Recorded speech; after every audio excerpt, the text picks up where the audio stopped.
Okay, I have it. Start mine. No, it starts online.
לא, למה מפה? מפה.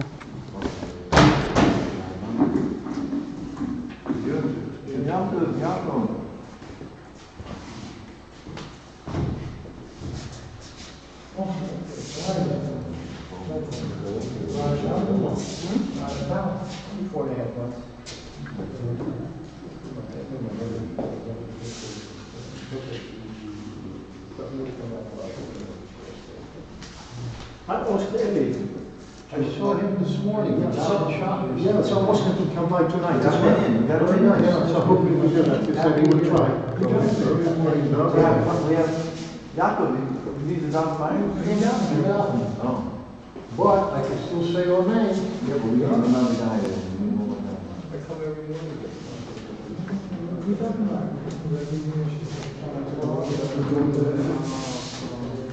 Shalom. Daniel, how are you? That's the man. You done papering? We need one more guy. Daniel, where are you going? You want to be up front? He's up there. I prefer here. He jumped.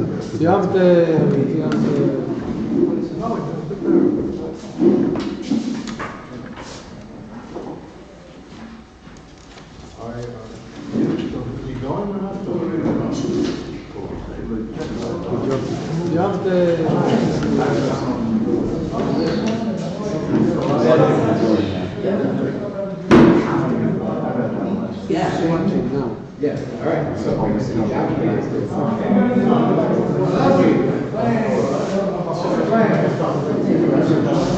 like to see it. The broadcast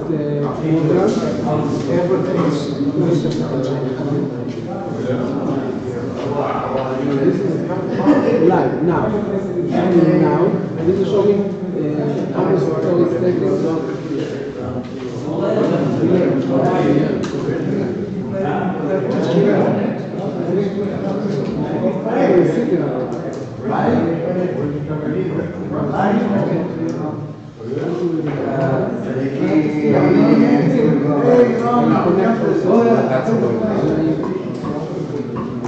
You know, sometimes you take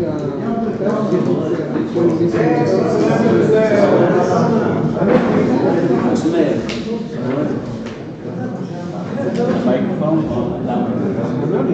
Where are the Chinese? See you. When it comes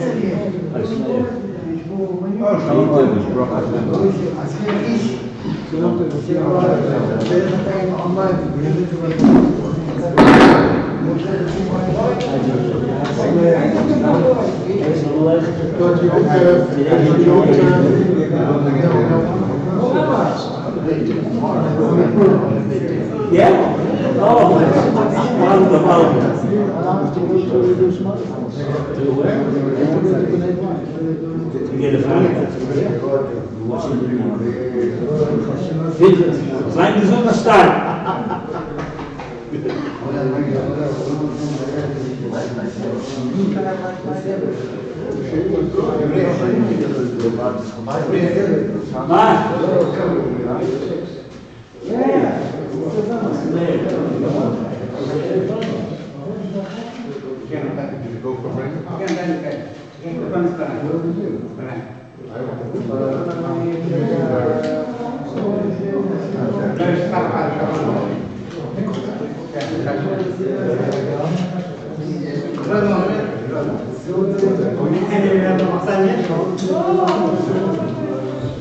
אתה הצדיק היחיד שיש פה, קשה מה אתה תגיד? זה להגיעה. מה זה קשה? מה זה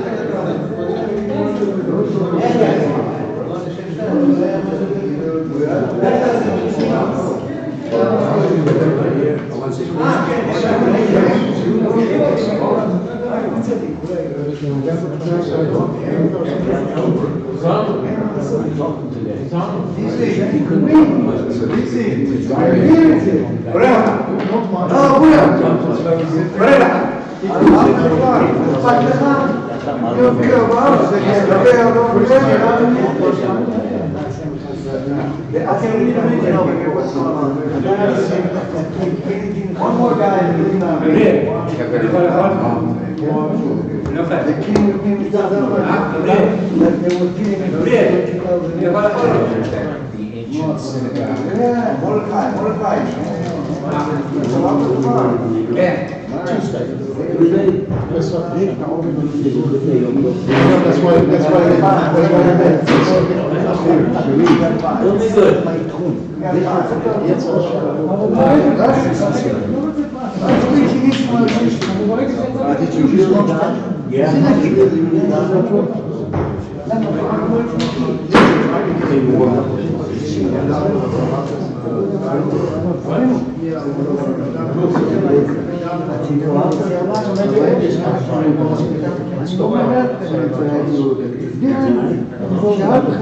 No one had to give me to tell you if I credit or no. I'm doing tshuva after one on one. Don't tell me. He said, you make me dini, I don't do dini, you mal. She got a big show. אני רוצה, לא שכית מתקרוב, לא חד כמה. אז תבין,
He's big on his own.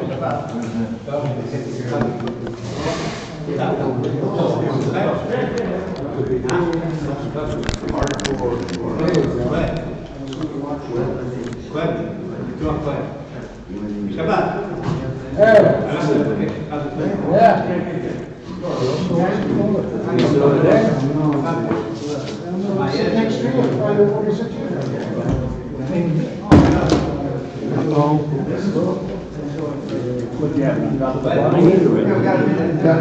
Yeah, I ate it at home.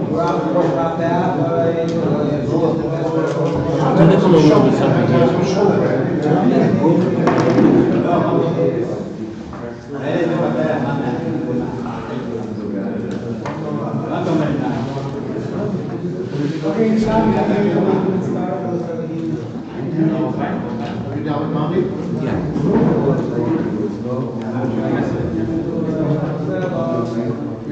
Matches, anybody have matches?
אתה רוצה את הכרית שלך?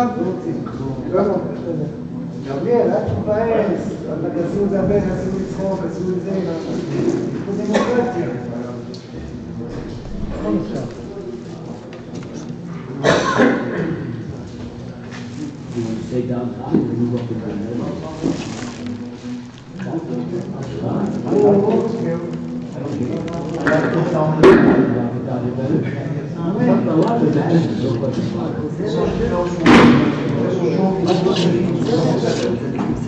I said it's only 7 meters.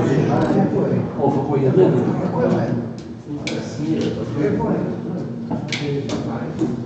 When I first came here, I went over in a boarding house on Barrio Live.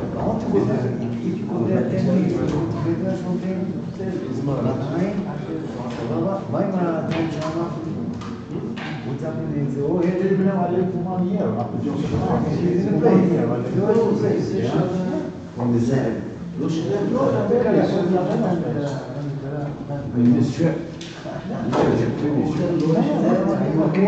I know. In the house. Yeah, I knew you were. No, I moved there like 1 year ago. They don't know what's up to you, what's up to me, what's up to anyone. The people are Yishayim, so the other things they are. It's a good show.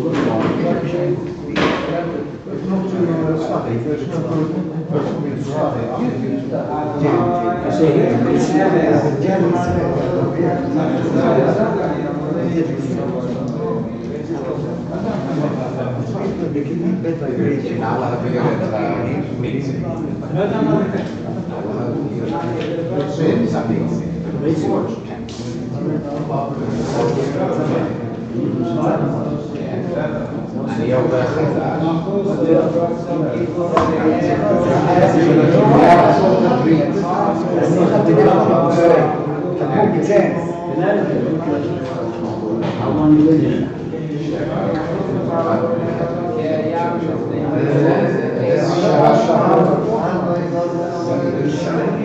What's the wall? You're putting the emphasis on the wrong side.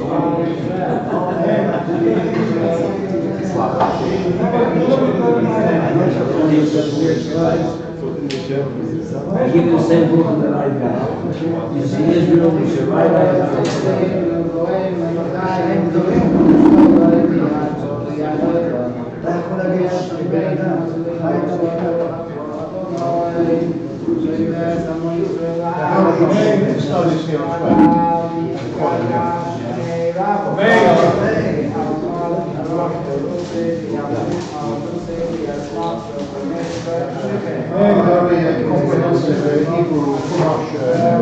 sitting every day.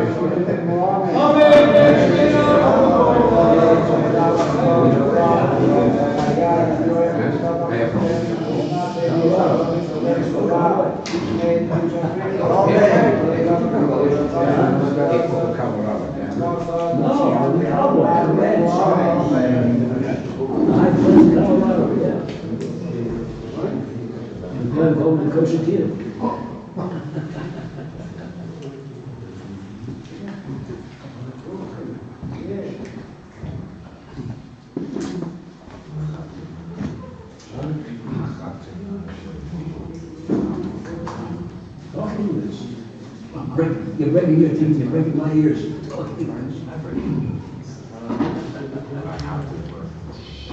No worries, no worries.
Jacob, you're going to buy somebody who's there.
השיעור מוקדש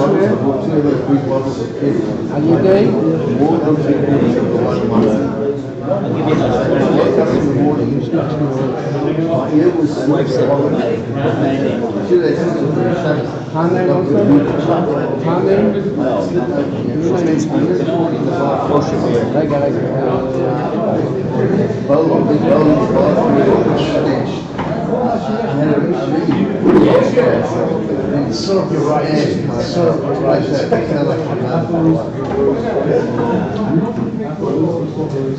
Anyway, so now I'm playing with these I went to Is that one home from the wedding? Oh, look. How are you? Grand Rabbi. How's the Grand Rabbi? How's the Grand Rabbi? Well, Hashem. You, the Grand Rabbi. Things are lean here. God You meet the Grand Rabbi? and his family. Okay, now, Zalman. Can you hear me now? משפחתו and You put an address on the platform. bless him, bless him. Yeshua.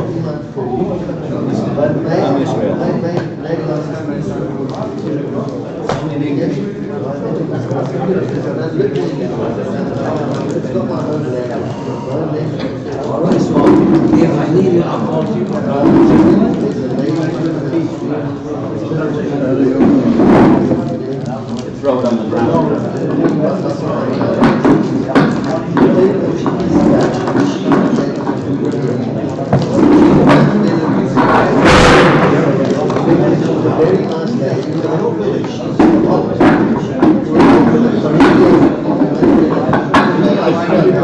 Usually put it on the other side.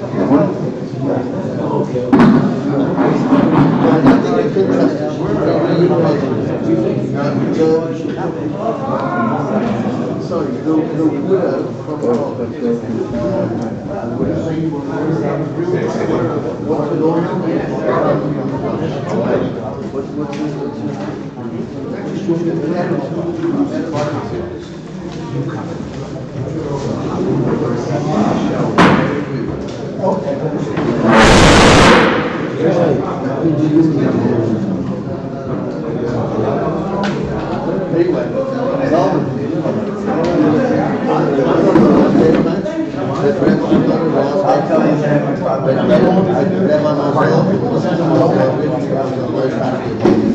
Anyway, they know how to get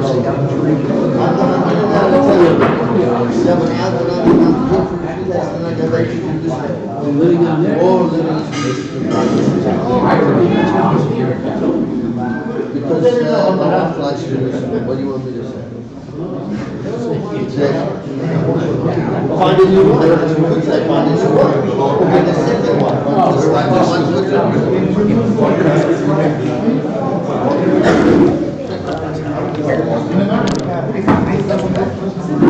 I'm really dropped in. I'm not going to be honest. I'm going to take it. Give Rabbi Elijah.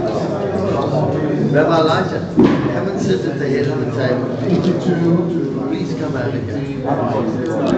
Keep him company. Keep the Grand Rabbi company.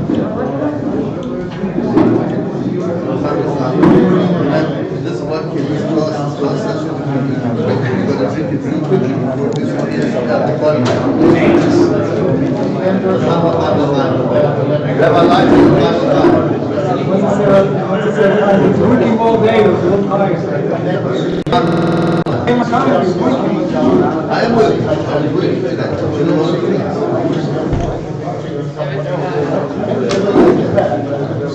That's your man. Okay, l'chaim, guys. Where's your drink, Rabbi?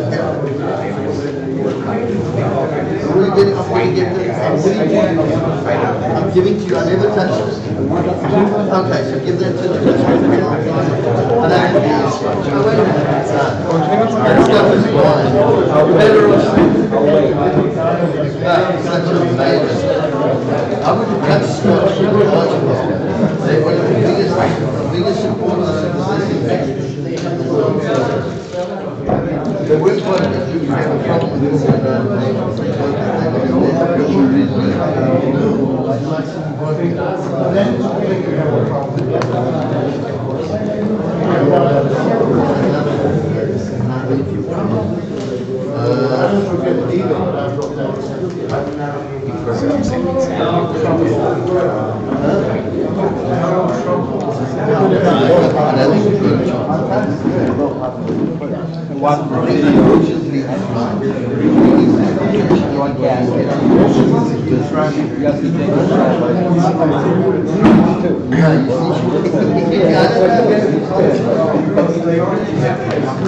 Yeah, but it's not constructive. Yes, it is. Well, the one thing, if you want to try to do, like if you go to eat this, we eat this.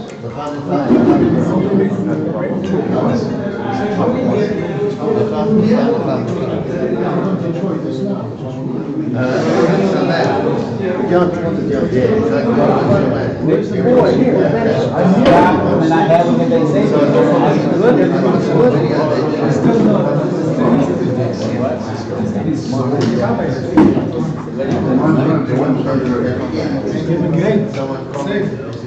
Ich habe eingehalten, so ich weiß nicht, wie die Meinung jetzt am Ende von uns.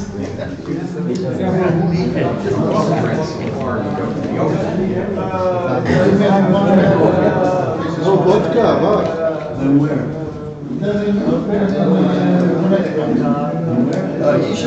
You found your place. We even have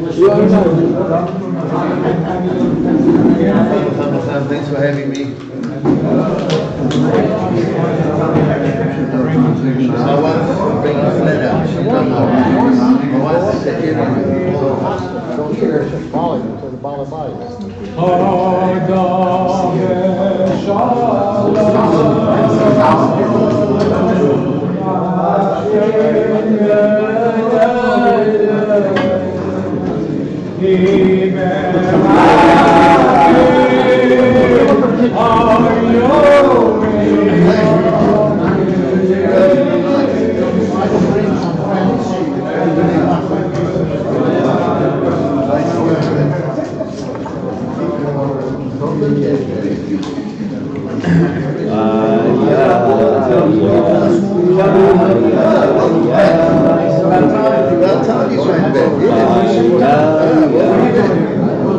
I made a mistake. That's so bad. That guru is so bad.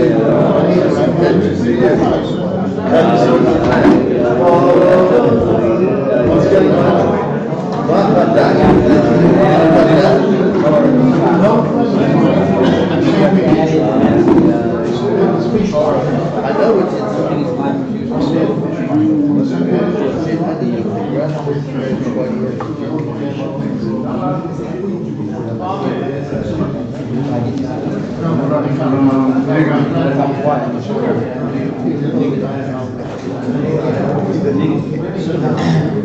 Been there, done that. I love it. One of my favorite guys.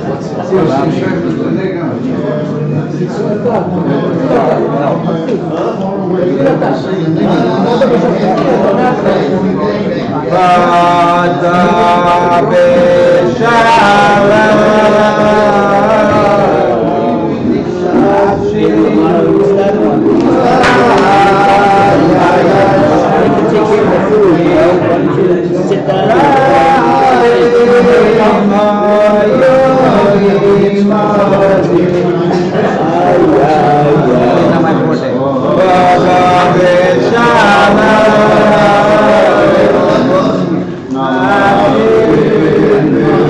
Baba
צריך להגביר את זה יותר חזק. We find that one of the tchunos, characteristics, ikarim, how do you call it, chief and principal characteristics of Emes Nosi Israel and Emes Manhi the Israel is that everything that he does and everything that happens to him is Nogeya, Boisya Zman, Boisya Rega, and it's also Nogeya Ladel, and it becomes a union which is shared to all the generations and all the people that come in the Vedas Aboim Achrei Zmanui. It is this toil, and it's an ever-going and ongoing fruit. And therefore, if we examine, when we get to the rest of the Alter Rebbe, we see even in certain details which didn't have to do with the Ikar of the arrest and the Ikar interrogations and inyonim that the Alter Rebbe was required to answer. But even inyonim which seemed to be at first glance like side inyonim or inyonim musuyomim that happen, kilo derech hagav, in the whole inyan, they become inyan ikri for all the deras to come. And we find, for example, during the journey after they eventually arrested the Alter Rebbe B'Poel Tzvon, that prior to his actual arrest, he hid at the beginning and also when they came into the Beis HaKnesset to look for the Alter Rebbe, he was in Talis and Tefillin. And when they saw him in Talis and Tefillin, they fled. They ran out and hid somewhere outside the shul. And they raved ha'pachad that they felt from seeing the Alter Rebbe in Talis and Tefillin. And somebody later was Mo'era, the famous question, that prior to them seeing the Alter Rebbe, they saw a whole lot of people in Talis and Tefillin who were davening in the shtibel at that particular time. And the Alter Rebbe was far inside the building, in a corner where he davened specially. One on the Alter Rebbe had to have a special corner where he davened, because he used to get violent with himself occasionally during the davening. As one on, he would beat his head against the wall. All sorts of very amazing things would happen. So they used to have a corner where they had it all built around and padded, and that things shouldn't happen. So the Alter Rebbe was in a corner, and they saw many people who were already Meruboshim and Mutofim, but Talis and Tefillin. But they didn't run away when they saw these guys. But when they saw the Alter Rebbe, they fled. First off.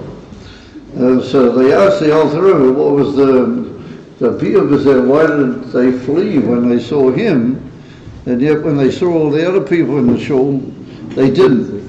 So the Alter Rebbe said that there's a Mefurish Gemara in Masechta Brachas, it's Muva Bo'ed Mekemes B'Shas, that it's written in the Teichach of Moshe Rabbeinu at the end of Sefer Dvarim, in Pasuk Kisove, that's written Vayoru Kol Ami Ha'oretz, all the peoples of the world, Vayoru Kol Ami Ha'oretz Ki Shem Hashem Nikro Olecho. They will see that the name of the Eibusha is called upon you, Vayoru Mimeko, and they will fear you. Omer Rabbi Eliezer HaGodel. Rabbi Eliezer HaGodel, well, that's Rabbi Eliezer ben Hurkenaz. Kiyadua, he said, Elu tefillin shebaroish. These are the tefillin which are on the head. But literally, it means these are the tefillin which are in the head. But however, we translate it as meaning the tefillin which are on the head. And so the Alter Rebbe says the difference is, he said, bei mir the tefillin sind nicht nur auf dem Kopf, nur sie sind inwendig in Kopf. The Alter Rebbe said, by me the tefillin are not only on my head, they're inside my head at the same time. And he said, that's why when they saw me, that's why they fled. Anyway, that was just a tidbit at the beginning. The Achrei Seh, they got eventually traveling with the Alter Rebbe inside the closed coach with armed guards all around, like they took people who were likely to be put to death by the royal authorities. So it was very, frightening and just demoralizing situation.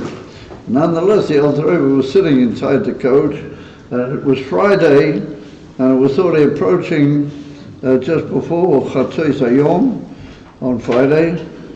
So the Alter Rebbe sent or tried to get a message to the person driving the actual coach, and the guy said, "What do you want to say?" So the Alter Rebbe says that since it's already, according to halacha, after a certain hour on Erev Shabbos, if you're traveling, then you should stop traveling and you should go aside and make sure where you're going to be for Shabbos. So the guy, he laughed at him and he said, but you forget that you're a prisoner around here. You don't have any say. So the Alter Rebbe said, well, we'll see who has the say. And so they drove a little bit further, and it's famous, the whole story. It's almost unnecessary to repeat it because everybody's familiar with what happened. That they drove a little further, and then the axle, which was joining two of the main wheels of the coach, the axle broke. And they thought it was a little bit funny, but nonetheless they patched it up, or they brought it, I think they actually, I'm not sure if it was for this, or what happened later, they sent to a nearby village and they got a new one, a whole business, and they started traveling again, and then the wheel fell off. One of the wheels, it was key wheels to the moving of the coach, it also fell off. So until they got that back on and everything, and they began to feel that something was a little bit strange here, but they didn't want to admit anything at the point, so they decided to keep going. And the Alter Rebbe kept sort of indicating that he wanted to pull aside and make Shabbat, but they ignored for the time. So they go a bit further, and one of the horses dies. One of the powerful horses that was pulling the coach died. So when that happened, they began to feel that something was not within their control. So they agreed to go aside and stop and stay in that area until after Shabbos. In the meantime, they would bring a new horse and they would patch up the, and it's well known that the Alter Rebbe later, when he referred to this whole thing that happened, he put it into a famous, when I say famous, a song that is printed in the Siddur of the Alter Rebbe. It's the Pizmain of the Arizal that we say on Friday nights. Azame B'Shvachim. It's in the Pizmain of Azame B'Shvachim. It's written in one of the Tzavochin of Aksin Shvelim Betelim Shvisin or Betelim or Shvisin. So the Alter Rebbe taught that Ve'aksin if you look at that in Yiddish, it's vaccine. And vaccine is the name for the thing that broke, they call it the axle. That's a Yiddish word for the word axle. So the Alter Rebbe said that Shvachin af Achsin betelin u'shvisin, they broke apart, and therefore ultimately they had to make Shabbos in that place against their will, and the Alter Rebbe had complete control of the situation. So they made Shabbos there, and then after Shabbos they resumed the journey to Petersburg. So if we look in the annals, and it's brought down in the Sefer Kuti Diburim from the River Ayaz, that if we look in the annals of history that followed that event, is we find that they grew up on that place where the Alter Rebbe spent Shabbos. They grew up a town, like a whole, at the beginning a village, and then later became a whole town. And a lot of Yidden who were Shomer Shabbos and Yidden Yerei Shamayim, they came to live in that town. So we see that there was a whole hemshech, what seemed to be just like a lead up to the whole imprisonment. Right. Itself became like a whole factor in Jewish life, and it had a whole historical hemshech. And it could even be ad etzem hayom hazeh. It could even be that there's some people who live in that town, or who knows what. It's hard to know with all the changes that have taken place. But over upon him, and it's well known that the Heilige Ruzhiner, he drove some years after this whole thing happened. He drove past that place, and he told also the people that he was with that he wanted to stop there, and he said he wanted to look at the place where the Alter Rebbe had spent Shabbat. And I don't know if you guys are familiar with the fact that later on, when the Alter Rebbe got to the prison, and he was taken across the moat of the prison in a boat, he saw the full moon, or he saw the moon rather, not the full moon yet, but he saw the moon, and he said he wanted to make Kiddush Levana. In order to make Kiddush Levana, he wanted they should stop the boat, or the fellow who was driving it. So the guy said he would only do it if the Alter Rebbe promised him long days or long age, and the Alter Rebbe promised him, and he even wrote him a star and a note and signed it and everything to assure him. So the Heilige Ruzhiner said that he's heard that there's a goy who lives not far from here who was 104 years older.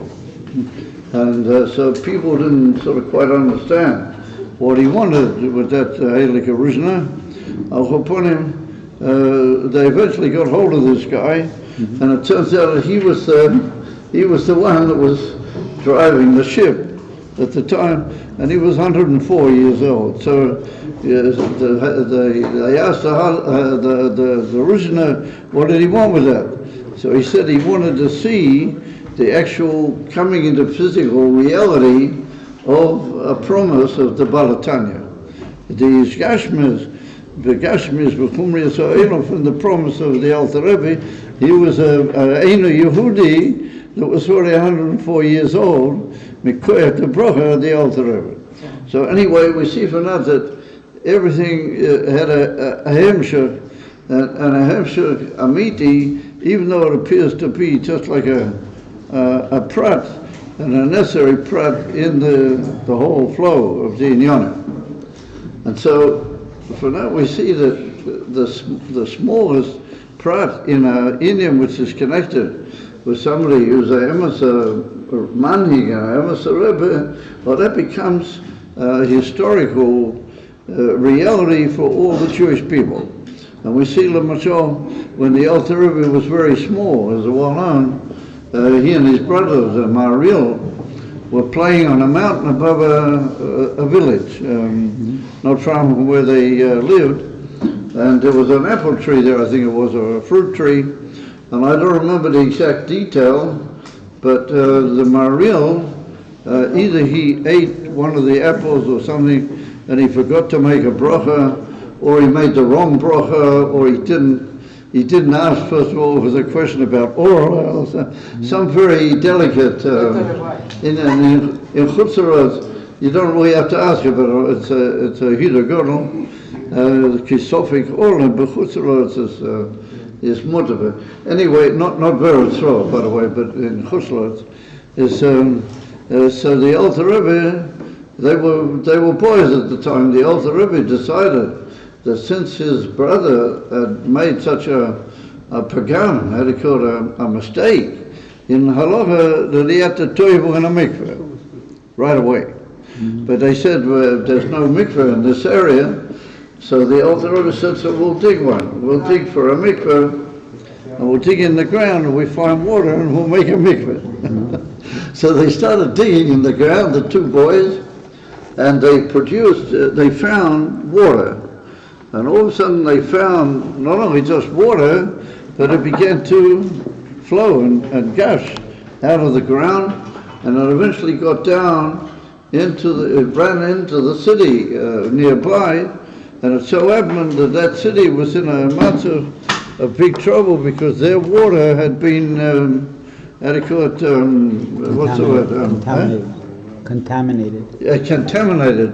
They had contaminated water, and they had big trouble. And then all of a sudden, this water begins flowing down from the mountain, and it flowed into the city, and it began really gushing at tremendous power.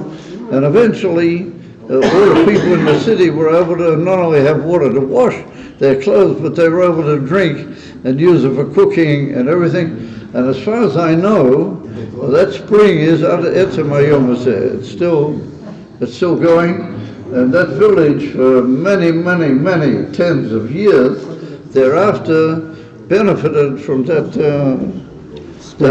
what he called Mayon that they found. As we see once again that anything that happens and anything that occurs in the life, even when he's playing with his brother, that becomes an inyan l'toros. It becomes something which Yidden have a tremendous benefit from for all the generations to come. And so we see, I'm not getting now into the whole inyan of the imprisonment and what occurred in the imprisonment, etc., but that's nogea to each and every one of us. We'll come to that shortly.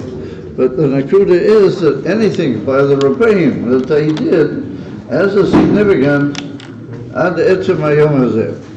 And so therefore, if we go a bit further down in history, we see that the Rebbe Rashab, he founded the yeshiva called Tomchei Tmimim. And he considered this matter for about 10 years. If you don't mind, it's very difficult trying to overtalk somebody. It's of a minute.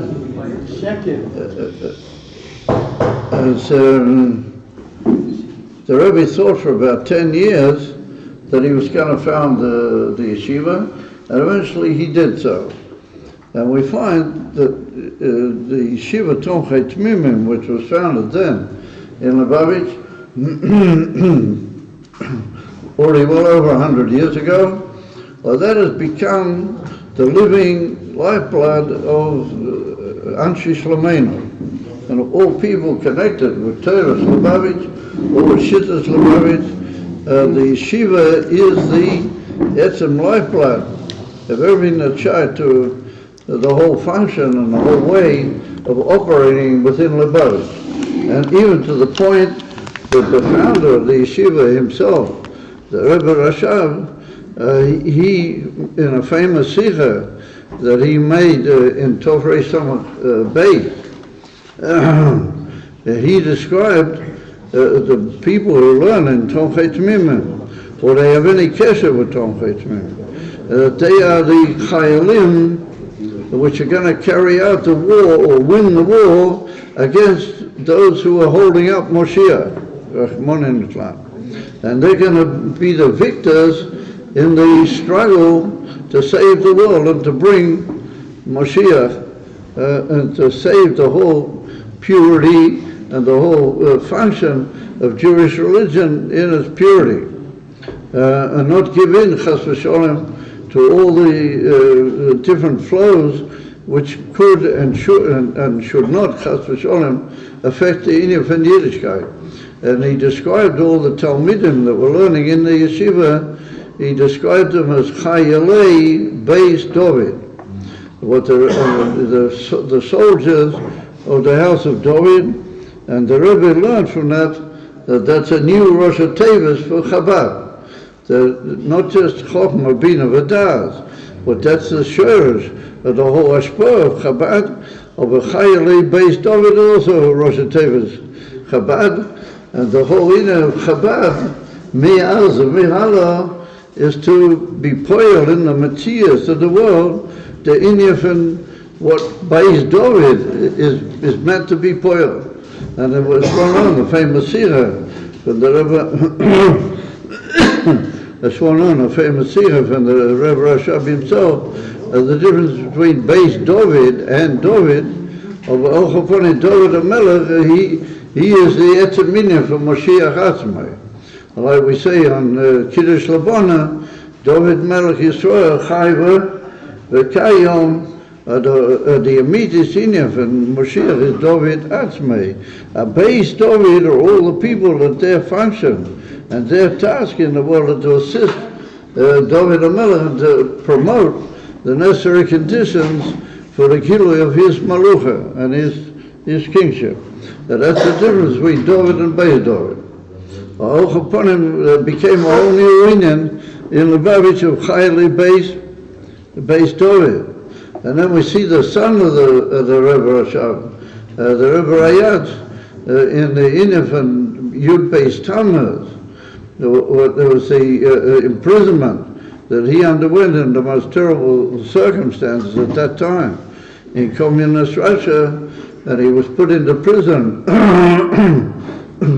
And he eventually got out under the most amazing nisim. Well, it's Saint Kana Muhammad to go into all the stories, what everybody's probably familiar with in a general way at least, are the unbelievable nisim that accompanied the whole inyan from Yud Beis Tammuz. And Yud Beis Tammuz has become a fixed yontiv in Jewish life, and it's growing and expanding from year to year, and people are becoming Mesorah and so on, but here to the inyan von Yiddishkeit in all the corners of the earth, in all the corners of the world. So we see once again a inyan which was a inyan beneged to the Rebbe himself and to his leadership of the Hasidim in Russia, but it's become a world issue. It's become an inyan would affect the whole world. So I want to now bring down to our day and age. Yeah, the whole purpose of Farbrengen is not just to reminisce in a positive way about inyanim which have been, but the whole idea of Farbrengen is to talk positively and practically what has to be done. So if we move down to our day, then we see that in the year Toshin Yud Aleph, the Rebbe took over the Nasiyas. And ever since then, there's been a tremendous build-up of events which have also become what seemed to be just a certain policy on the part of a certain, at that time, young Jewish leader, and they're becoming more and more the property of the whole Klal Yisrael. And the amazing thing is that it's happened in a very, very fascinating way. It's happened in a way that at the beginning, the Rebbe said a lot of those who didn't hold with him, and he even said very sharp things, and were even unpleasant, and even tried to spread information amongst Yidden to cool off this whole idea. But what has happened is, as the years have gone by, they have become tremendously active in exactly what the Rebbe said should be done. And not only they become active, but they've become financially and otherwise tremendously influential in doing exactly what the Rebbe said should be done. And they said at the beginning that this is not the way to do things.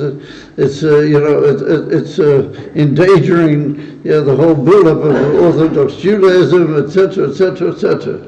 To approach the non-Jewish, the non-religious world and encourage people to become frum and so on. It's not a way to do things. V'ani HaKoten, I also was involved in that in my life.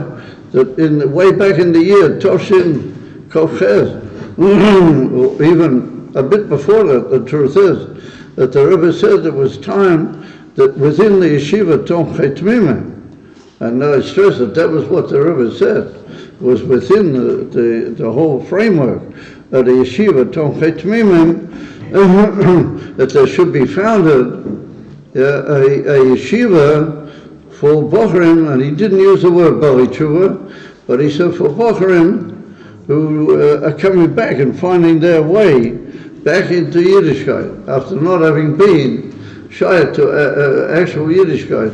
And this is way, way back before the so-called misnagdim, but that's not a good word. I don't think there's anybody who's a misnagid anymore, but we would say, we could maybe say people who weren't in the derech. Lubavitch at that time was still a bit dormant, but after it got moving, they took up the flag and they established big yeshivas all over Eretz Yisrael Kiyadua. And they did exactly what they hesitated about doing when the Rebbe first said it. וכך עשר במשך השונים ובמשך העניונים, כך עשר. Everything that the Rebbe has said has become a part and an essential part and parcel of the whole of the frum and even the non-frum world, and it's growing and expanding. Even though at the early moment when it first was mentioned, it was even opposed by those people who are now tremendously active in it.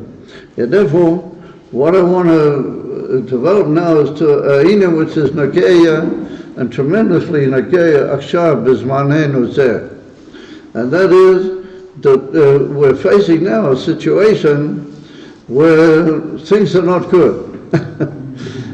Things are not good here in Eretz HaKodesh, and the situation in the world is probably far from any rosier.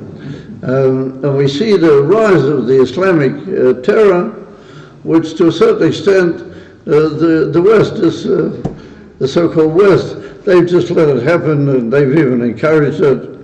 And like the Gemara says in Masechta Seita, the Gemara says that Kol HaMachnif L'Chaveri, what the Inyan for Chaveri means that he's got some sort of kesher with you. If you flatter him and make, even though he's an Oiver Avera and he's not doing good things, then Seif Chol Lipo Biyodei, the Gemara says, ultimately you will fall into his hands.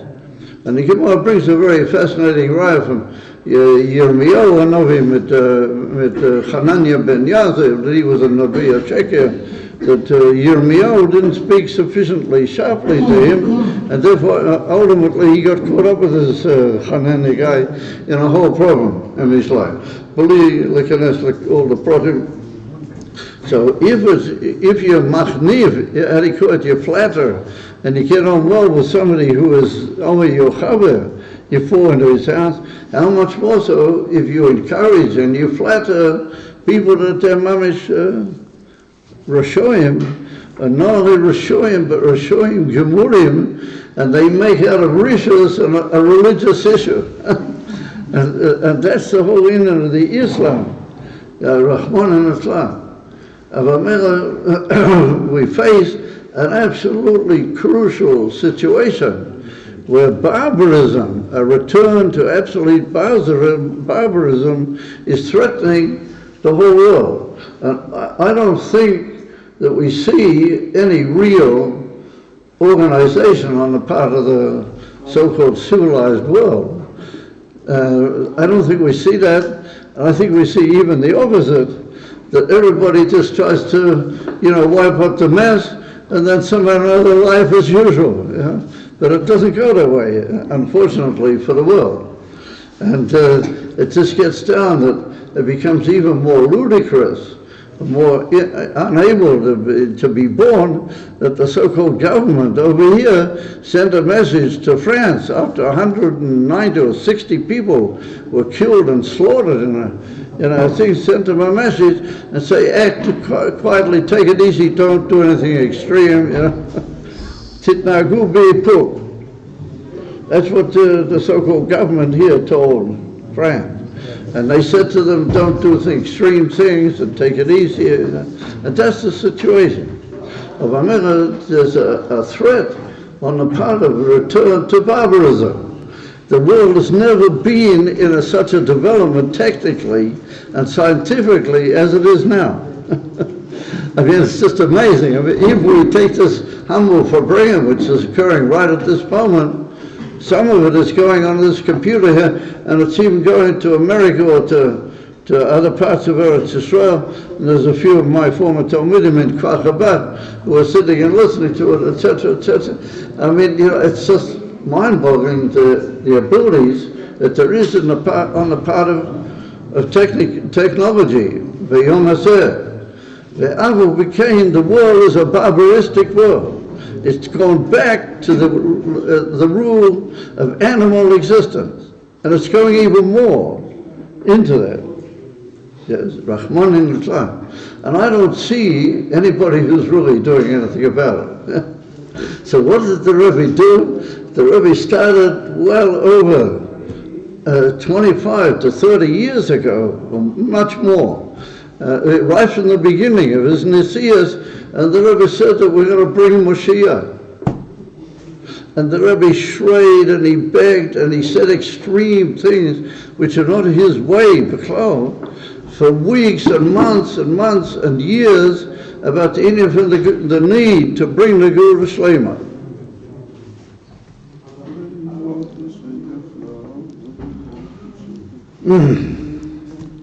The need to bring the Geulah Shlema. The matzah was so terrible that even then, and somebody once asked the Rebbe, what's the big gishrei? What's the big tumult? So the Rebbe said that when there's a fire, you do everything to put out the fire. You run and you do all sorts of extreme activities, because it's burning. And a fire, when it burns, it spreads quick. And it gets worse very, very quickly and swiftly. So therefore there has to be extreme activity to put out the fire. And that the Rebbe said in the year Toshin Yud Gimel. Toshin Yud Gimel, to know how long is that, I don't know myself. It's a heck of a long time. Yeah. It's about 62 years ago, or something like that. Yeah.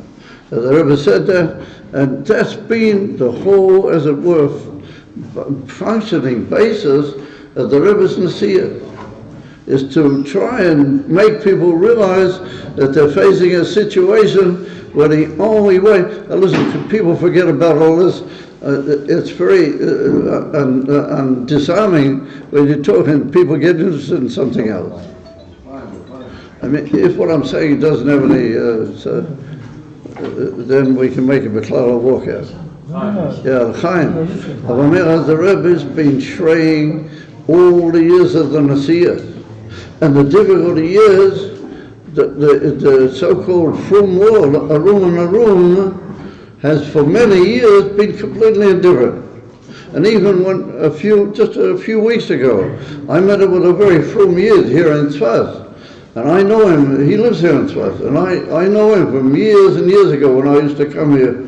In my young years, I used to come here to Tzfaz. I had a whole bit to do with it. There used to be Farbrengens on Kislev in this show. And therefore it's a historical, interesting fact that I've been invited to Farbrengen the show. But years and years ago, in the early Lammets, I used to come here and we used to make Farbrengens in the show, long before the Beit came. Anyway, by the way, that's just all of interest. And that's just by the way. The Nakuda is, I met this fellow and he said to me, what's that? And so I said, Baruch Hashem, he said, what do you have to say? What's Oxter? So I said to him, we've got to bring Mashiach. The situation is mind-boggling. We have to bring the Gula Shlema. So what did he say to me?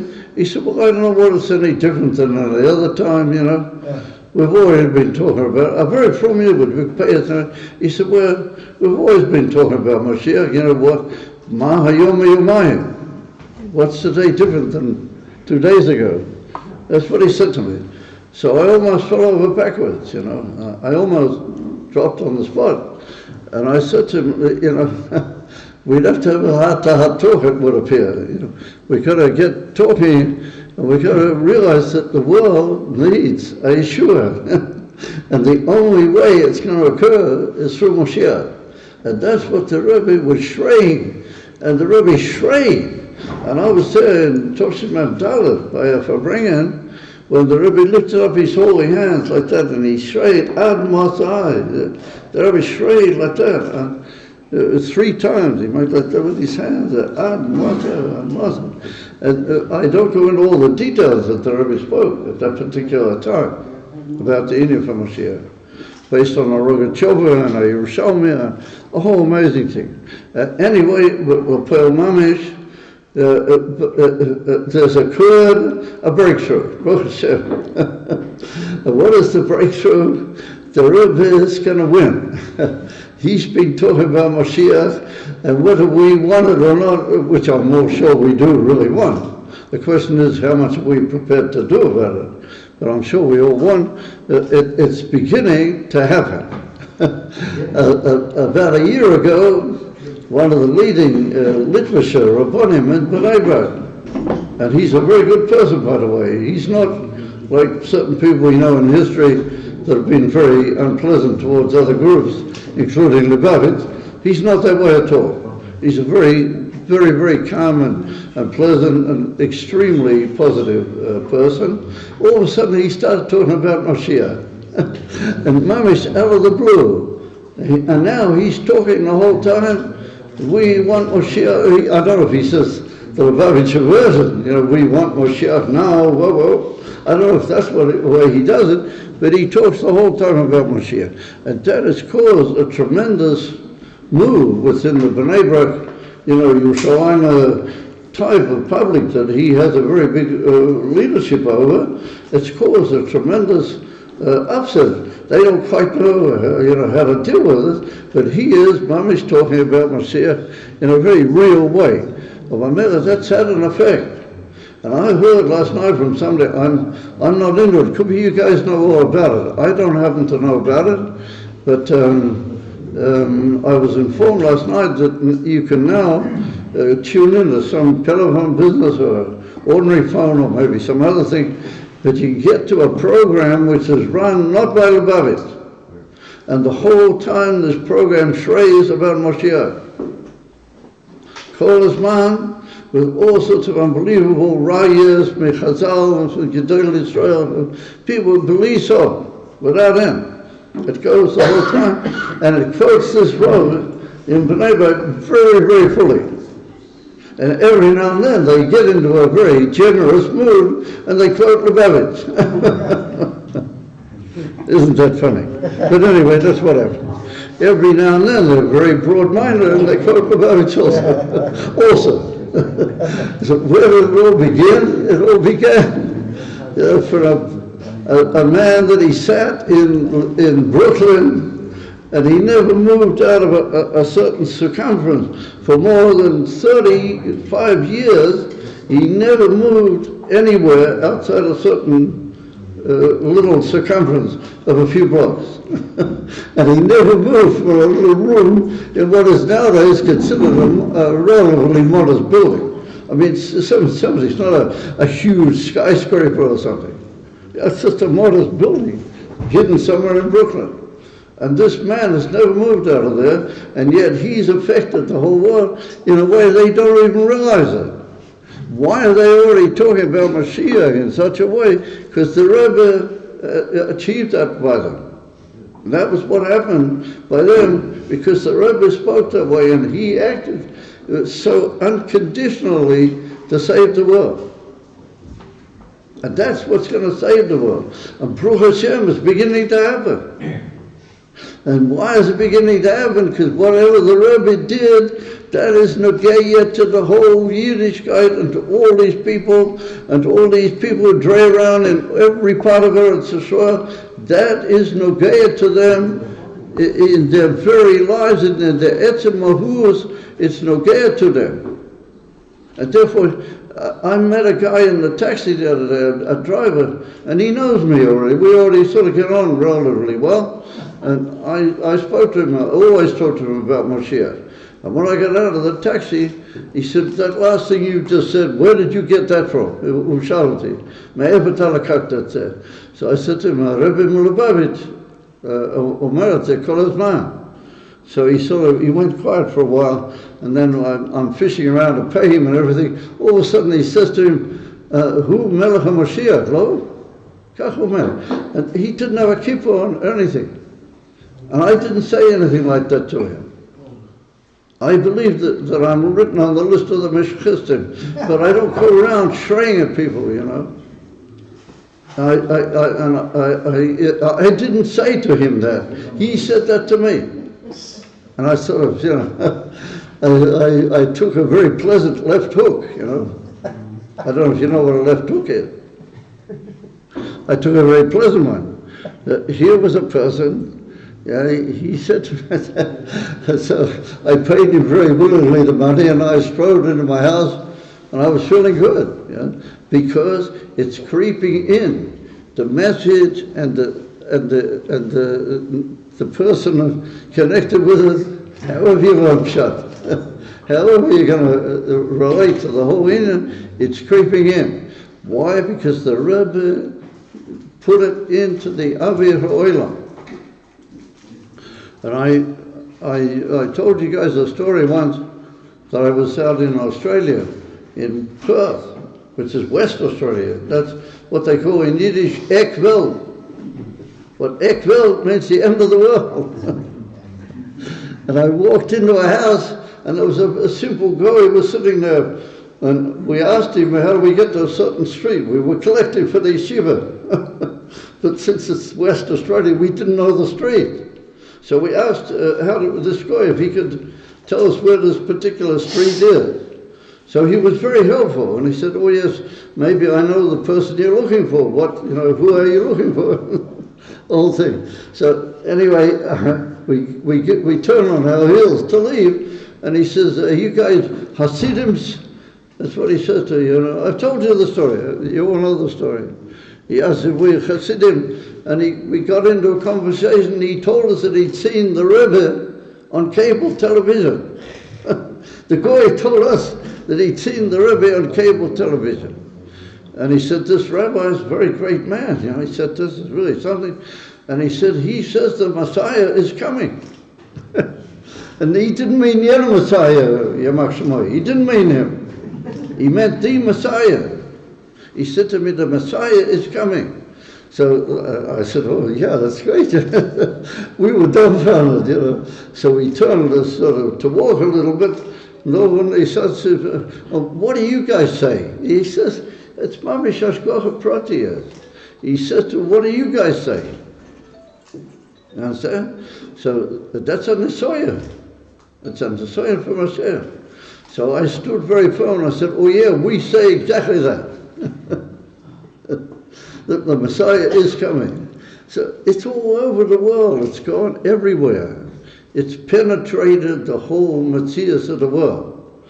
And it's not going to help anybody whether he likes that or whether he doesn't. Or he's stirred by that, or he's excited, or he just tries to cool it down and go home and slough the same way he always sloughed. You can't do that anymore. You gotta realize that the Rebbe is conquering the world. And that's the message of Yutes Kislev. Yutes Kislev is a thing that happened, and it's l'kol adorah. Yutes Kislev in our terms means that it happened, the Rebbe ever since Tov Shin Yud Aleph has been working at it, and it's happening. It's starting to affect the whole Metzias of the world. And this is urgent. I mean, these barbarics are going to take over the whole world. You realize what it is? Every day in Syria, hundreds of people are dying. And those who are not dying are fleeing to Europe and causing all sorts of trouble over there. So the whole world is mamish meshuggah. And everybody just sitting around like a lot of ducks, waiting to when these meshuggah Islami meshugoyim, barbarics, will hit the next target. Rahman in Islam.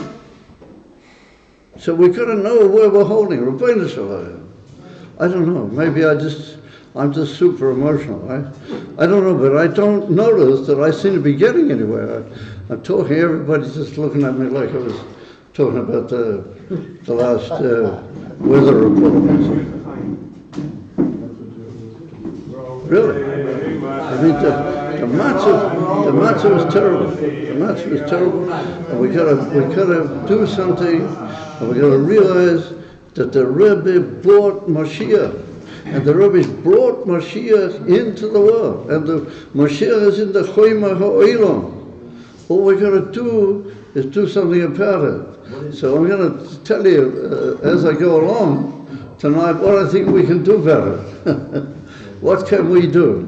But I just want to say what sounds like a chauvinistic remark, but it's not meant to be. And that is that the only people who are going to save the world are the Lubavitchers. Yeah. They're the only people who are going to save the world. We have to... What about those Jews who aren't Lubavitch, but are connected to Lubavitch? The many thousands and hundreds of thousands. You said you just gave examples from people that are not Lubavitch, already affected, and they're bringing Mashiach, and then the Hebron, and the Shtochim. You just gave these examples, and now you can't say They're going to bring Mashiach to Lubavitch. But the world is an individual world. Lubavitch. The world is Lubavitch. The whole world is Lubavitch. The world is an individual world. We've got to know, we as individuals, what are we doing? And so, what are we going to do? It means we the Lubavitchers shouldn't interfere. Oh. Anyway, we'll talk further as we go along. No, that's the fact. The Chaim,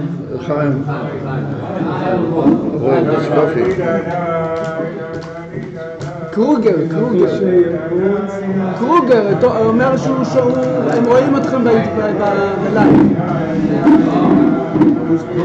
קרוגר. משה קרוגר, כנסת, הוא רואה אותם? כן. משה קרוגר, הוא אומר לרב שהוא רואה אתכם. He organized, Moshe Kruger, he organized also groups in Johannesburg. There are few groups in Australia, in South Africa. They see the Farbrengen.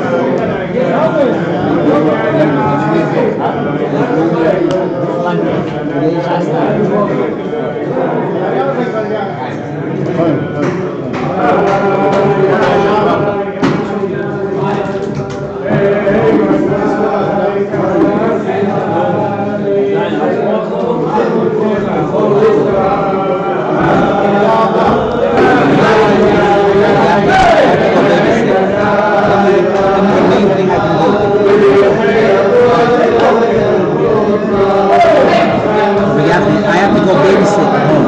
Tell me the main thing I got.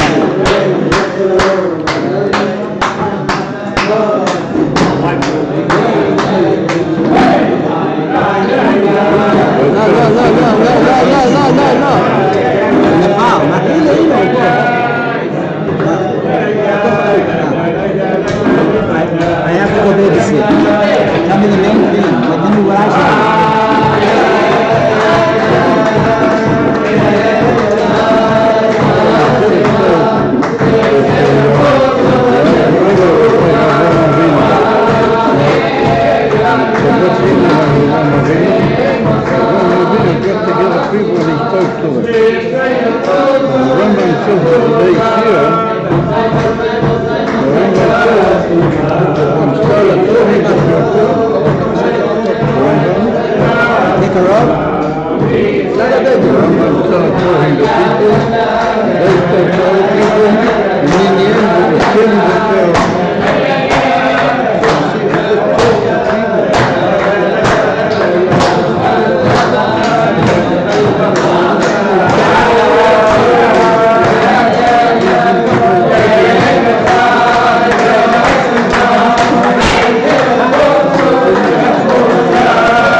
Amongst the inyanim, what the Rebbe was already for well over 20 years ago, the Rebbe was meyaseh the inyan from Limud HaRambam. The people should learn the inyan HaRambam, each one according to his koiches and the B'ivim Masuda. And once again, that was one of the inyanim that, all sorts of people said, it'll maybe hold for a little while, but it's not, it's not no hugim, the hugim, Haredim, Meshech HaTorah, to learn the Rambam, from one cover to the other. You look up the Rambam when you need to learn the Rambam, and gradually, that's all also become part of the anhogas of all from a Yidden throughout the world, each one according to his target. Takes a look in the Rambam. Today, in the Shia of the Rambam, according to the way it is now after the Siyum of the Rambam, the Heintika Shia is the beginning of Hilchas Avodah Zorah. And in the Inyan from Hilchas Avodah Zorah, the Rambam describes it at great length, but Lashonai Torah, how it is that the whole Inyan of Avodah Zorah began in the world. But that's very fascinating. And without going into all the details, it's just one little observation that I'd like to make about that if you study carefully what the Rambam says, then his whole concept of Avodah Zorah is what is called in our language shituf. Shituf means that you believe in Hashem, but you believe that they're like partners in the creation, and that's what basically was the big mistake, and that is the yesod of all the Inyan and Avodah Zarah. And maybe, according to the Maskana of the Rambam, that is basically the whole Inyan of Avodah Zarah. Yesh lahari b'zeh v'ledaber al zeh harvei avoyin en kana mochem l'konis b'zeh. But the Rambam says that all that was happening in the world until there came along a person called Avraham Avinu. And before he begins talking about Avraham Avinu, he calls him, the Rambam, he calls Avraham Avinu, Ad Shenoilad Yesod Ha'olam Zeh. He calls him the fundament of the whole world. Ve'ein litmoya al zeh harbe, it's not to be tremendously surprised. The Gemara says in Masechta Yuma, and the Alter Rebbe brings in Tanya the same meaning, that tzaddik yesod olam. I am a tzaddik, he's the yesod shel kol olam. However, the Rebbe begins describing in detail the whole growth of Avraham Avinu in this world from the moment that he was very young. Even though the Rambam doesn't hold that ben sholish shonim hiki Avraham Avinu is boy. He says later, like the Medrash, not the Gemara in Masechta Nedarim, but he goes according to the Medrash that only about the year 40, it's interesting, in the Medrash it's 48, and the Rambam brings 40, but anyway, whatever. And the Rabbi immediately gets angry with the Rambam, and he says, written in the Gemara that it was 3. But he tries to maybe learn a bit of schus on the Rambam. But one can answer that very simply, that the Gemara uses the expression hikir Avraham Avinu es poire, to recognize Hashem. It means like to take him into your life and know him in an intimate way. That's a different thing. That's like a direct experience which we can compare to Nevuah. It's what you call in the old, how do you call it, posh sprach, academic sprach, when I was in university, what they used to call a religious experience. It's a religious experience where you experience Elokus, and then that's what you know about Elokus. So up until he was 40, Avraham Avinu knew a heck of a lot, but he really had a big religious experience. But anyway, whatever. Without going into the whole pilpul, and then the Rambam begins to describe how Avraham Avinu functioned. And this is what is of interest to us, that he writes there that Avraham Avinu just gathered together groups of people, whoever would listen to him. It's like the old soapbox, you know. It's very much like that. It's like the old soapbox, approach. You get up and you start talking. People come and they listen. And they go home and they tell other people, and it gets, it spreads around. And the Rambam describes how he built up bigger groups after bigger groups, and in the end, the Rambam says, "Who diber im revoves b'nei odom." Do you know what revoves is? Revoves is tens of thousands.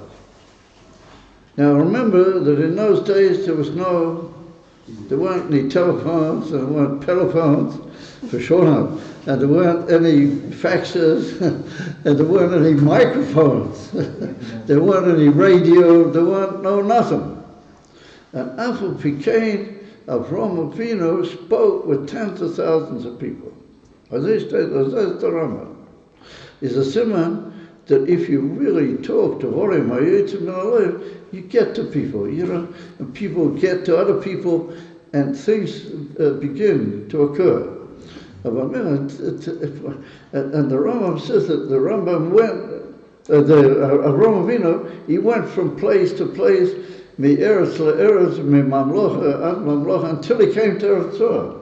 And when he got into Eretz Yisrael, then he really got into big, that's when he used to get a big groups of people, and these increased until it reaches Revoves. And Revoves is tens of thousands. Well, that's a lot. That's a huge amount. If you're just talking on a soapbox, you don't have not a microphone, you don't have a fax, you don't have a telephone, you don't have a computer that's got hookups and all. You don't have anything. Right?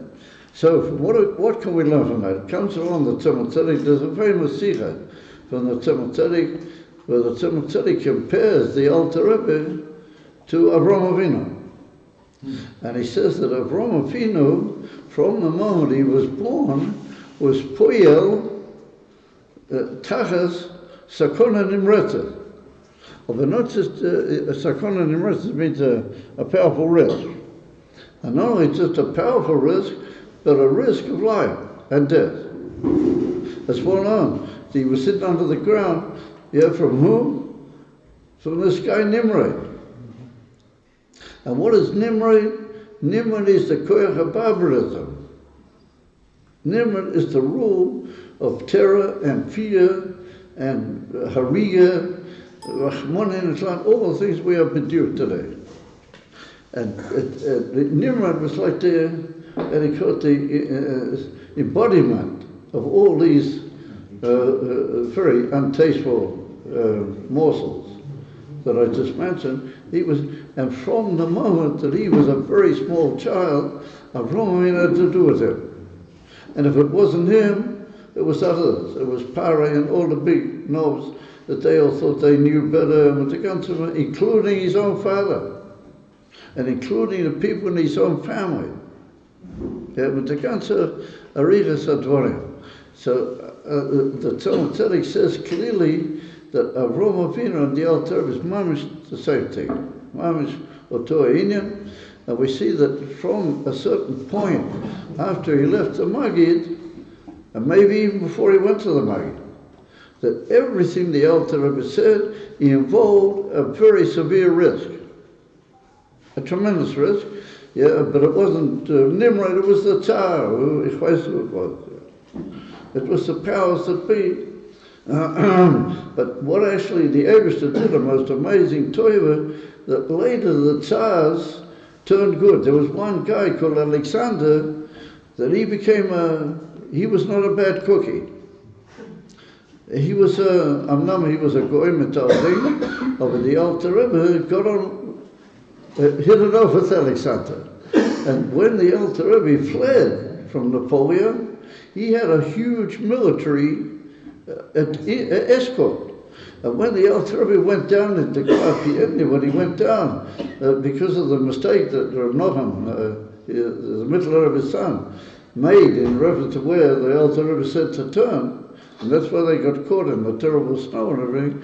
The soldiers were probably just as many soldiers as there were people left in the whole thing. And that was all from the Tsar, that he'd become good because people like the Alter Rebbe had begun affecting the world. And that's why he turned good. And it's well known when they brought the Alter Rebbe from one of the interrogations not long before he was released. And at that time, it was very terrible pressure on the Alter Rebbe because they were interrogating him the whole time about all these key questions. But again, the Yiddishkeit, Kaviyachol, the Misnagdim made up all sorts of terrible libels that he was ruining Yiddishkeit, ruining the Jewish religion. And so the whole time they were interrogating the Alter Rebbe, and to one of these terrible interrogations, they took the Alter Rebbe to the interrogation. On his way back was playing the other one who took over the throne before Alexander, and that was a guy called Nikolai. And what was his name? And he was very bad news. He was terrible. He was a Russian, and he was playing he was a grown boy, a grown youth, and he was playing with another kid in the what he called the Chatzer of the prison. And he saw them taking the Alter Rebbe back from the interrogation, and he always used to play with a shot, like a stick, and he used to hit people with it. That was his whole tainuk, they were showing mentioned with this thing. So he saw them bringing the Alter Rebbe out of the interrogation. As he went up to the Alter Rebbe and he measured him off and he lifted this stick. at the Alter Rebbe, and the Alter Rebbe gave him a cook in the eyes, and all of a sudden his hand just paralyzed in the middle of the air, and the shot fell out of his hand onto the ground. And he just, he looked with absolute amazement at the Alter Rebbe. The Friedrich Rebbe brings down the story. It's not the Stomach story. It's brought down on the Kutzi Deburim. So the Friedrich Rebbe said that with that the Alter Rebbe was mavatal the whole kingship of this Nikolai. And therefore he took over. He became the Tsar, and he did a tremendous amount of trouble, but he died suddenly and unexpectedly. He pagan away, and then there came this Alexander, and this Alexander and the Alter Rebbe, they hit it off. That was already, and in the second arrest of the Alter Rebbe, when he was not in a prison, he was in house arrest, and the Gula was Gimel Tammuz or Hey Tammuz, that was one of the first things this Alexander did. When he took over the new kingship, one of the first things he did was sign the order to free the Alter Rebbe. Yeah, the second time, not the first time, but the second time. He was very cordial and friendly with the Alter Rebbe. What am I trying to get at? What's the whole the Inif of Avram Avinu? We see that the Alter Rebbe also worked the whole time under tremendous threat and risk. Sakonis Nefesh. So in that regard, he and Avram Avinu are right. So ask yourself the question, later the Alter Rebbe took on Napoleon, and it's well known that the Alter Rebbe broke the power of Napoleon. The whole Indian, it's not the place to get involved in the Ganze Indian, but it's very mashma like that in certain historical documents, that the actual breaking of the whole power of Napoleon was due to the Alter Rebbe. And so we see that the whole of the better development of Russia began to fall into the hands of the Alter Rebbe. And the stalkers, which occurred, interrupted that whole system, but to a certain extent the Mittler Rebbe continued it. And the whole rest of the Mittler Rebbe was also a libel. It had nothing to do with Matthias Beklal. Well, it's not the place to get involved in the whole arena. However, what do I mean to bring out? Ask yourself the question, what did the Alter Rebbe teach all of his followers, and what did he do to change the whole situation and the whole history of Russia? What did he do? He had a whole bunch of people called Hasidim.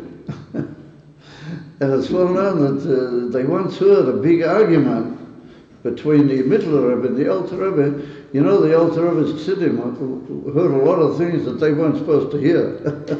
How did they hear it? In the old days, the keyholes in doors were big. People used to have big washing great keys to lock them. So if you were really clever, you could hear what was going on in the room through the keyhole.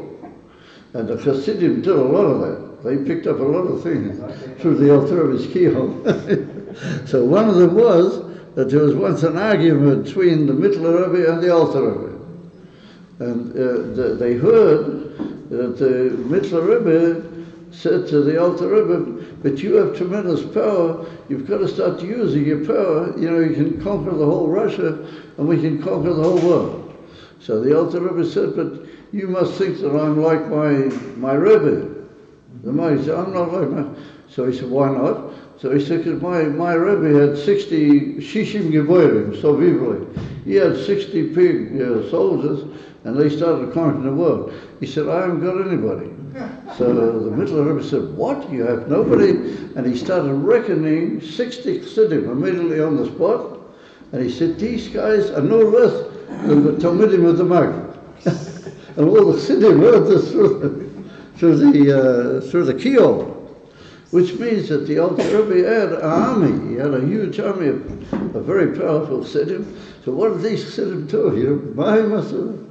They spoke out. They went around and they spoke and they told people. It's even written about Rabbi Kalina, that he was one of the big, and he didn't necessarily follow the Alter Rebbe's way, but he used to go around, and they say he made hundreds and hundreds and hundreds of people that were scout to the Maggid. And he was a very bottle-dicker guy. He never looked out of his dagadamas, and he was Makara, hundreds and hundreds of people. And I say to you, with all the people come in with the Maggid and the Altar, what did they do? They spoke, they said things that came out of the heart. And they went one to the other, and they went to everybody around, and they spoke. And it went, in the end, they were talking with tens of thousands of people. Pink does every Abraham Mami shall talk about. And it just so happens that the Rambam calls in this Shia, the Rambam calls the Avraham Avinu Eitan Zeh. So I ask all you guys, Eitan is what sort of Rosh Hashanah? Tanya. I see everybody's asleep. It's really agonizing. Oisius of Tanya. Yeah. And the Oisius of Eitan is Tanya. And the Rambam calls the Avraham Avinu Eitan Zeh. If you test our Shkocha Protis, isn't it? That happens to be today's Shia. Yud Kof Kislev is the Rambam calls Avraham Avinu Eitan. What Eitan is Tanya. You do it. And the altar brings it down in the Geras HaKodesh at the end. I'm in the last shir that we're learning before we had Kislev. Eitan is Oisias Hamisham Sheish Lo Osin. Are those oisias that they refer to the future Eitan. They turn a verb into the future. So what does it mean they turn a verb into the future? They bring Mashiach. No. They turn things into the future. Chassidus calls Mashiach Liosid. Liosid means the future. They bring the future into the present. Yeah. I'm sorry guys, I'm getting a bit emotional. The situation demands it. We got to become Chassidim of Avraham Avinu. And we got to become Chassidim of the Alter Rebbe. We got to become Chassidim of our own Rebbe. And he says that you've got to go around talking about Mashiach. That's what he said. And he says it thousands of times. Why does he have to say it thousands of times? Come upon me. Because it's an urgent issue. It really does matter. And we're only beginning to wake up now, how much it matters. What did Avraham Avinu did? He gathered the people together and he spoke to them. And he hugged them in Kopperain. And eventually they became what the Rambam calls Beis Avraham. Well, we have to look up to Mari Mochim exactly what does he want with those words. Because these people are Beis Avraham. And it's much more than necessarily just the Gerim. Because the Gerim were only 300 Maidim. But the Rambam's talking about thousands of people. As it came, this Beis Avraham was quite a big group. So we got a Beis Lubavitch. And Beis Lubavitch doesn't mean a beautiful building with all sorts of flash computers and photographic systems and equipment against the Mars. What a Beis Avraham means that people who go out in the street and they give over the message of the Rabbi. Those are the Pshat Beis Lubavitch. And we've got to meet everybody that we meet. We've just got to say a word about Mashiach. So once upon a time, it was a nice idea. Now it's Atzalas Nefashit. It's Poshik Kipshutei because never. And the Rebbe said clearly that he wanted that Mashiach would not become an issue of Pikot Nefesh. But it's moving in that direction. So therefore, B'simcha b'tu levo. I mean, what could be better? I mean, have you got anything better to do? I suppose you could say, well, I can sit in the base of Medrash and learn a sugya in Gemara, a Tosafos, you know, so you have to do that as well. It so happens that the Rabbi wants you to do that also. That he wants you to do that, but he also wants that you have to find time. It's not easy to be a Lubavitcher, but we're going to face the fact we're going to find time for everything. We have to learn Ayin Beis, we have to learn Summer Bo, and we have to learn all good Sachen in Chassidus, we have to learn the Rebbe's Chassidus, and we have to learn the Sichas Dvar Malchus. And Baruch Hashem, on Thursday night there's a Shia here in the Dvar Malchus. So however much we understand. And we're hammering away there. And the same, we learn on Wednesday nights the Rebbe Rashab Chassidus, but the main thing is that we have to go from those tables of learning to everybody that we can reach. Each and every one of us. We've got to reach out, and we've got to say something. And that's all based on the fact that Yiddishkeit is an individual religion. Yiddishkeit does not work on the cloud. Yiddishkeit is the prat, and the goydel ha'inyan of the prat. And I'm going to finish this whole arichas. But that is that on Yud Shvat, in one of the Toshim Mem, the Rebbe said that nowadays they've got buttons, and if they press that button, they can blow up the whole world. Keep shooting. There'll be nothing left of the Kadur Haaretz. And that's what they call a hydrogen bomb. And the Rebbe said there in the Lashon, hydrogen bomb. If you press one button, you can blow up the whole world. Maybe a couple other planets as well, I don't know. But that's for sure this planet. You blow up the smithereen. So the Rebbe said if that exists in the physical capacity of a boss of a stone, that if he presses a button he can blow up the whole world, how much more a nefesh elokis inside a guf of a yidden must have a button that if you will press that button, you can release that amount of energy. Allah has come. So you might say, well, I'm just a mugbal. In certain madregas, you're no longer a mugbal. And if you press the right button inside yourself, then you can blow up the whole world in a good way.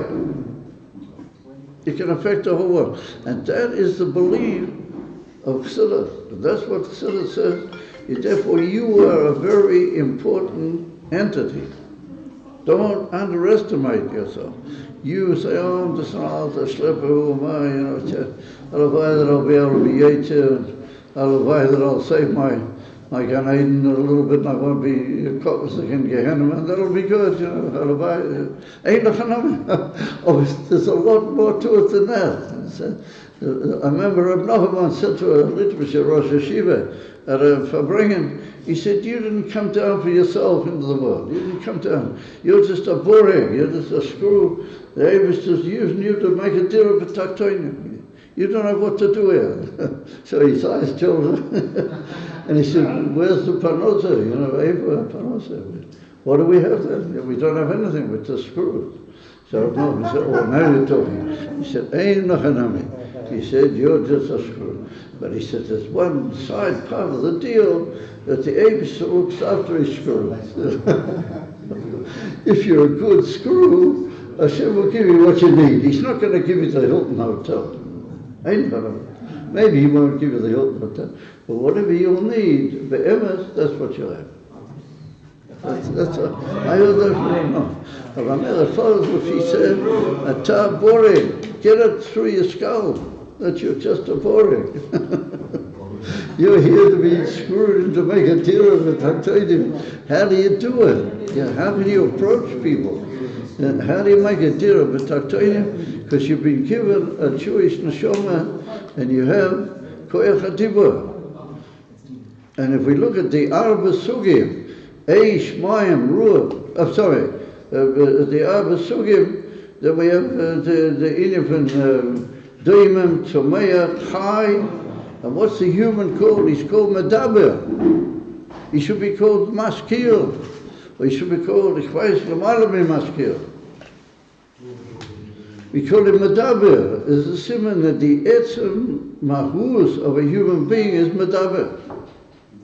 is a simon that in the koyach hadibur, that's where your whole atom bomb is, where your hydrogen bomb. That's where you got it. So all you can do is press it and just start talking, and you never know what world you're going to blow up. And that's for sure that you will blow up the Islamic world. That's for sure. And I mean that each and every one of us, we have the ability to stop these guys. We have the ability. And we have the ability to battle them. And we don't have any armies, we don't have any modern planes, we don't have any missiles, we don't have corners. We have only the missiles at the mouth. We have the missiles, and that's what is written by the Ged to Moshe Rabbeinu, the Koichei B'Fiv. As it's written about Moshe Rabbeinu, Koichei B'Fiv. Who adin l'gabi the whole Klal Yisrael. We've got to talk good, and we've got to meet people and say good things to them, and we've got to talk about Mashiach the whole time. Talk about bringing the emes of Gilui Elokus al Olam, and the emes of Teshua, and the emes of way to stop all the bloodshed of Monin and Tzad. Because these guys here are not going to do anything. Forget it. They sent this Aguirre to France. Just take it easy. Don't do anything. That's the whole, and that's the quirk of the small. And it's a little bit big deal that they happen to be called small, but everybody knows what small means. Otherwise it was the small. That is the Torah. So all you have to do is be magbir the yamin ala small. As put down in the Zohar Kodesh, this is the Indian of a korban. A korban, the old Torah says in Perek Yud Zayin that you have to have zivchei elokim, korbanos to the Shem Elokim. And so the Zohar Kodesh says there's no such thing. All the korbanos are written right on the koyach l'Hashem. It's all to the Shem Havaya. But it depends what you are thinking in yourself when you bring the korban. And if you yourself are really working on yourself and you're shechting your own Yetzer Hara as much as you can, that turns the Midas Adin into Midas Arachmin, our meeting.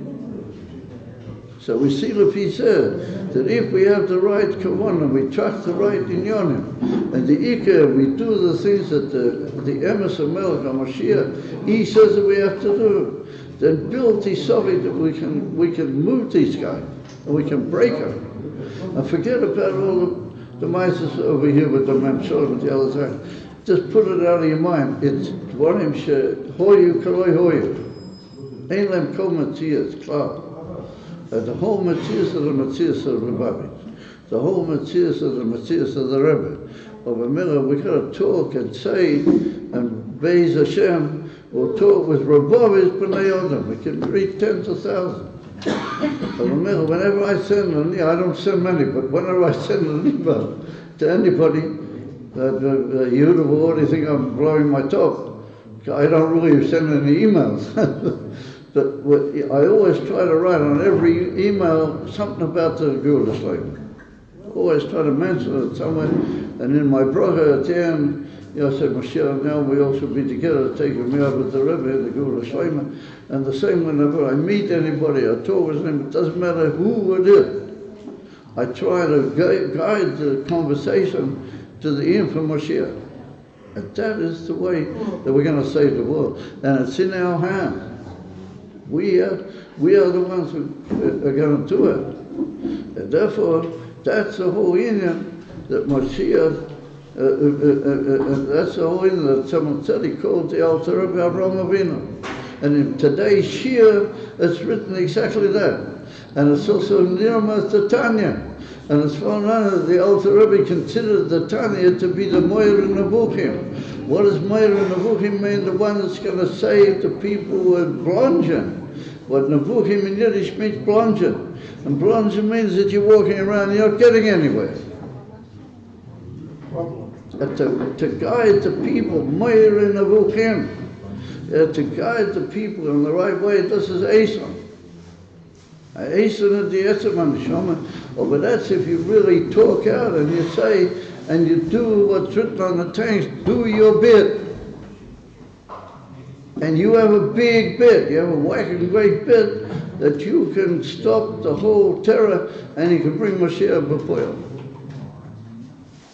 Amen. Rabbi, we'll do it before there's any more terror. That the Eibusher will seek his Mashiach, the Rebbe, the Begol Imamis, and we'll be finished with the ganze Geschäft. And I'm sorry to be talking this way, but I feel that we can't just get together now. The way the world isn't just, talk us as a lovely Purushim and get this Kislev and it means this and it means that. We've got to talk to the Zad. We've got to save the world. And nobody's doing it. Everybody's just putting up with what's going on, but nobody's really saving the world. So who's going to save the world about it? But only the way the Rabbi wants Lubavitch. And the Rabbi wants Lubavitch that all the inyanim have to be. You have to learn Ayin Beis, you have to daven, and you have to say Moedi Ani in the morning, even before Moedi Ani, you have to think about Mashiach. All the inyanim have to be. Of a Poel Mamid, you do something, Mani Asiti Ayom, Karev Poel Mashiach Titkei. Doesn't make it. Poel Mamid. Amir L'chaim, and the Eibusher Hofen, the Eibusher Monosov. Because it's Mami's Nakei in the Foshet. You hear all of a sudden that this one was maimed and this one was shot and this one was wounded and everything. Ad Mosai. So there's no point in thinking to yourself, they're going to do something about it. They're not going to do anything about it. That you can be sure. Who is going to do it? So there's an old saying in the English, but actually you and me, old boy. You and me. We're the ones who are going to do something. It should be take simcha and take me out mamish. L'chaim.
After last night's Farbrengen, I needed to.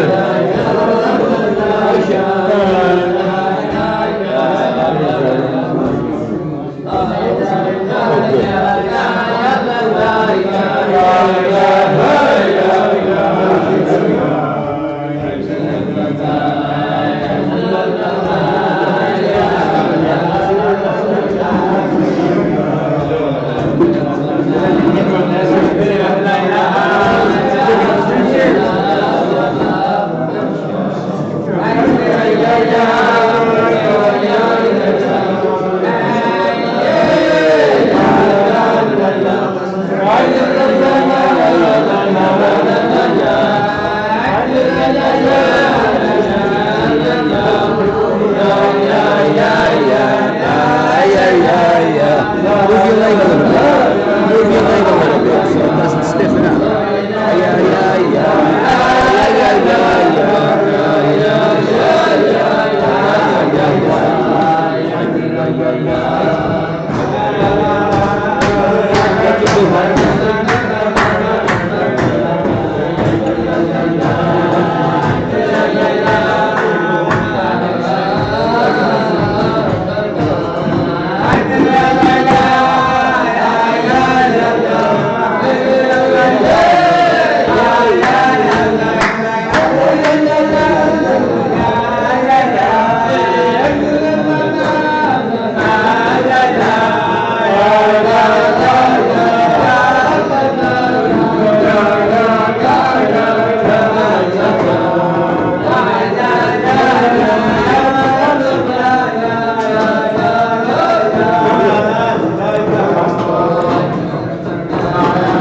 very interesting. How do they know?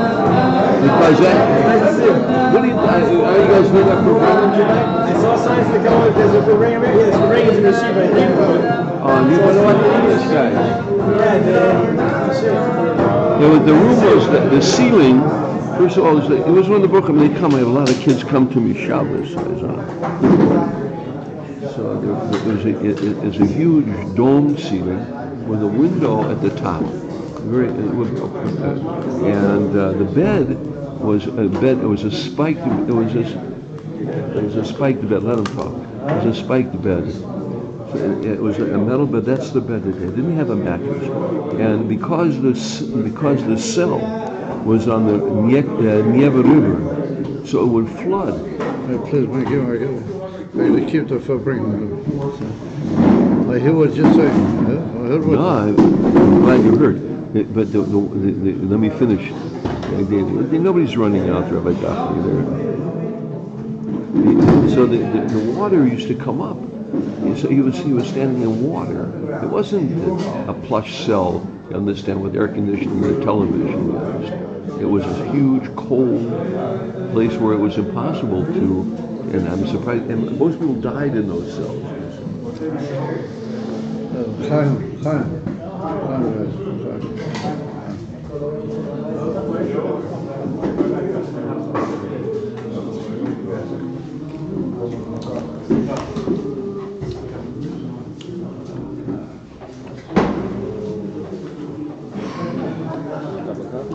So I just want to move on to a certain Indian that we find.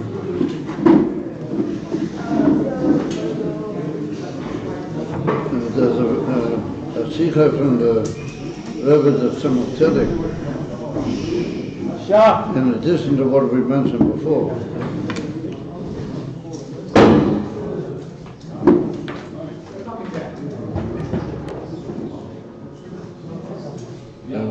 It's like what they call a general walkout.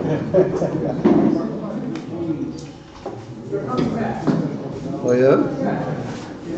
I took we find that the Rabbi compares the Indian. He talks about two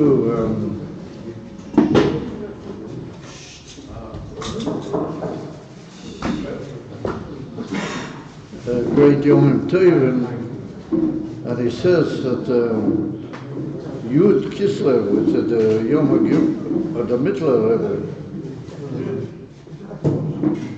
how does that relate to Yud Tes Kislev? That's Yom HaGula.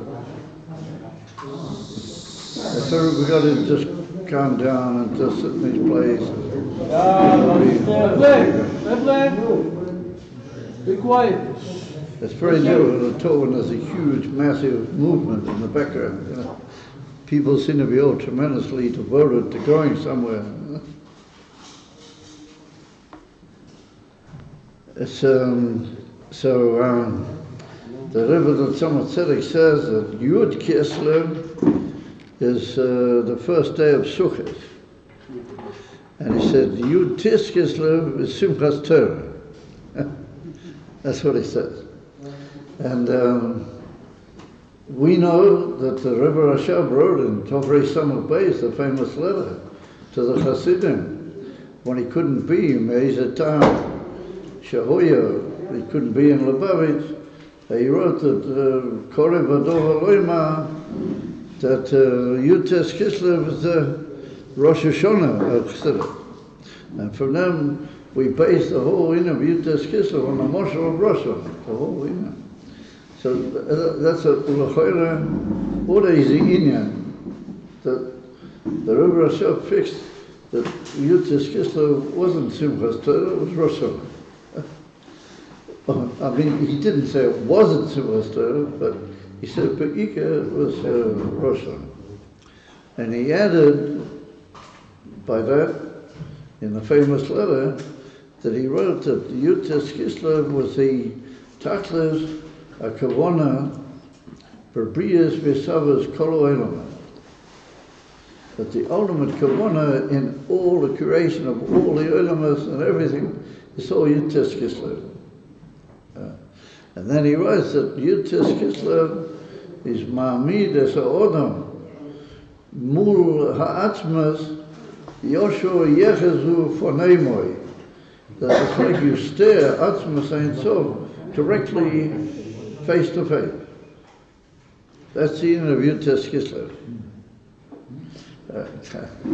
The eyes jump out, what is this? This is Pili Ployas. And then we find that in the famous Sirah from the Frierdiker Rebbe, he said that Yud Kislev was the birthday of a Chassid, and Yud Tes Kislev was the birth. So how does that fit in? We've got all these amazing nuances when I get to these 2 days, and especially Yud Tes Kislev. So I saw the Shaila L'chora, a couple of very simple questions that the intelligent reader can ask about that if we take the time and the temporality how these things function, then Yud Kislev was after Yud Tes Kislev. And here at Skila we're seeing that Yud Tes Kislev is somehow after Yud Kislev, and Yud Kislev is only like a beginning of a certain Indian, Lekavi, the Indian of the Hashloma in Yud Tes Kislev. So that's Talmud boy, what is that? And then the further question is, that why is it that the Rebbe, the Tzemach Tzedek, he says that Yud Tes Kislev, after Yud Kislev already, is Simchas Torah. And the Rebbe himself says it's Rosh Hashanah. And that's it. That's the way, that's more than Maskana, Lapoyo, that we are Rogim. We also wish one another, Rosh Hashanah Tova.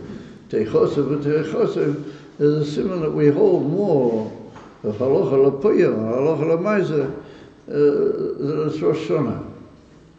So what is the Nakuda of all these in Yarim? Well, let's try and figure what's like the line that links all the things together, and in a brief Indian we can maybe understand how they get together.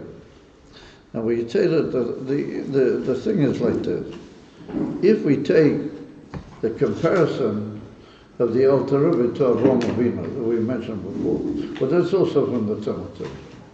What was so unusual about Avraham Avinu? He was the Rambam says that he wrote books. I don't know if we have any. Well, we do. We have the Sefer Yetzirah and others, which are miyuchosim to Avraham Avinu. But he writes there, Chiber Harbe Sforim. So I don't know if a normal person has got in his library a lot of Sforim, and he said, oh yeah, those are Avraham Avinu's Sforim. Exactly what did Avraham Avinu write and where did he write it? So from that we see that if we examine the whole picture in the Rambam, Avraham Avinu was a big thinker. He was, how do you call it, a sage, and a very big one, a very amazingly powerful one, and he had ability to be interesting. When he spoke, people got turned on by his ideas. Piras Adova, Avraham Avinu could have gone down in history, I don't know in the same pomp and splendor that he went down in history, but Avraham Avinu could have gone down in history as one of the great thinkers of the human race. He's a great teacher, and he wrote books, and people sit in the universities and they learn his books, and they're sort of didactic about what did he say, they hear lectures from their tutors and their professors, and all sorts of good sachen. And Avraham Avinu would have gone down in history, great sage, wrote many philosophical works, and they're all true, and everybody, likes them and agrees with them, and it's great. Avraham Avinu had assured himself a place in the history of human thought. What was so different about Avraham Avinu? Why is that not the case? Why is that not the picture with Avraham Avinu? Because there's a special statement which is brought B'Shem HaMelech, and if that's mamish the lashon of the Medrash Reni there of Al Chaponim, there's a lashon brought in Silas that Avram Avinu Posach es atzina. Also, my voice become higher or something. So, it's always changing my voice. It says, it's Avram Avinu Posach es atzina. He opened the pipeline, showed Mesiras Nefesh.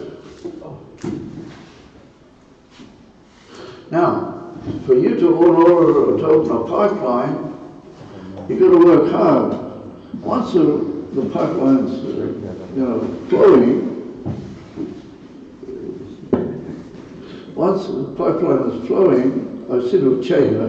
I don't hear it all, but I can hear that my voice has changed. Anyway, whatever. It's, Avram Avinu opened a pipeline. So for you to open a pipeline, you really got to work very hard.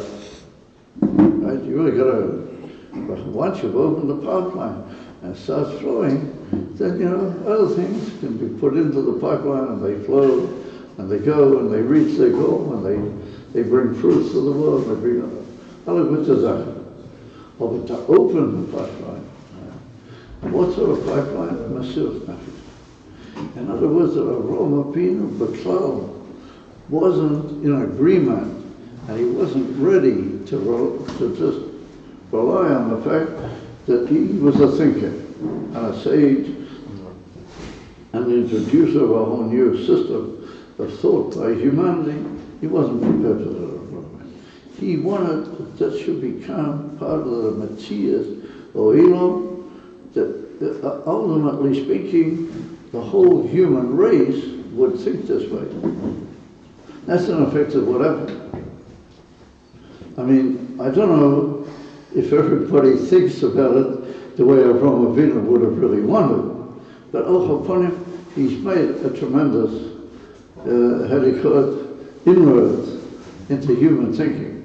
So, what happened is that Avram Avinu was prepared, like the Tzemach Tzedek says in that Sikha, the Tzemach Tzedek says, that Avram Avinu worked under fire. He worked under fire. Tachas Zero sympathy. I've been in there, I know what it's not sympathy. Lefo, Lefo Tachatei. That's just to be a real assault. But Avram Avinu the whole time, he was Tachas Nimrod, all these the power of barbarism fought back against Avram fiercely, the whole of his life.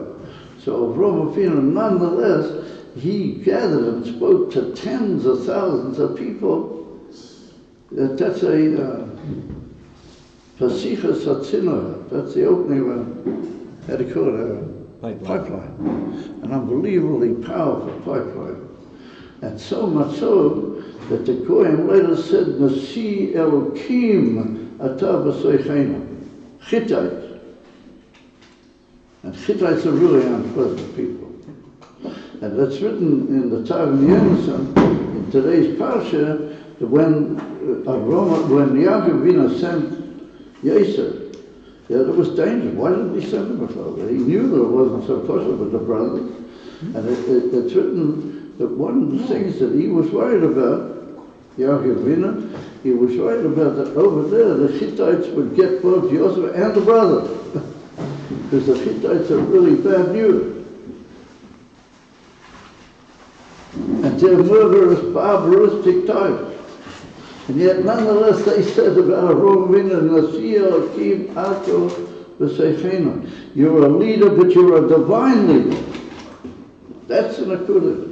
That Avram Avinu reached that state because he worked under fire. Whole his life, he was under fire. They said, Mamela, that is the tznuah of Mesiras Nefesh. Yud Kislev is great. Yud Kislev is immeasurably great.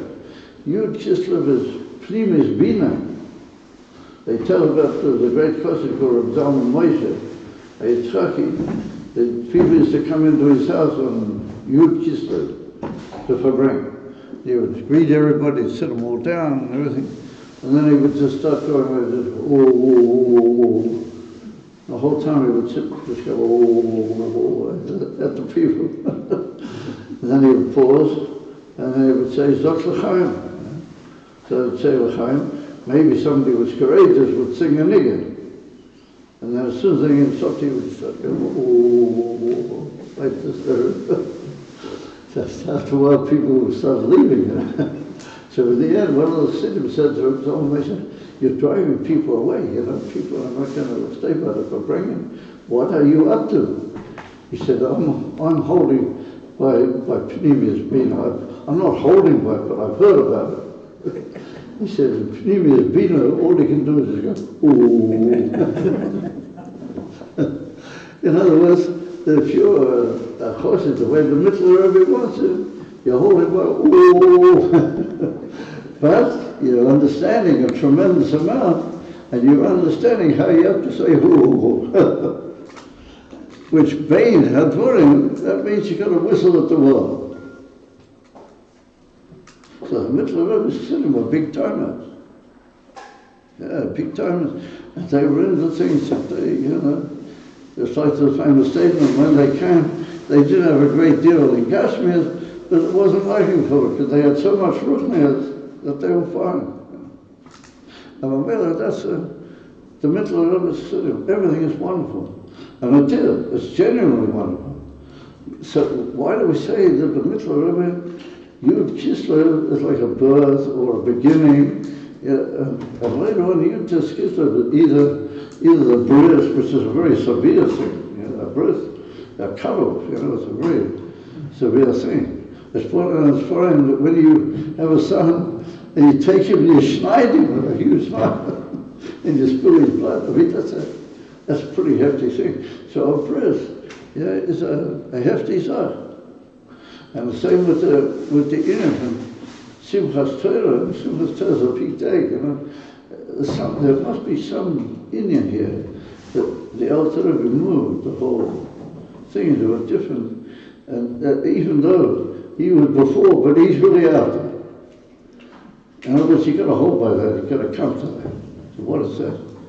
Well, that is a famous little piece in Tov Shin from the Friedrich Rebbe, where it's written that in the Sifrei Kabbalah, we're taught that Avrom, the name Avrom, is Eiver Ma. Eiver Ma.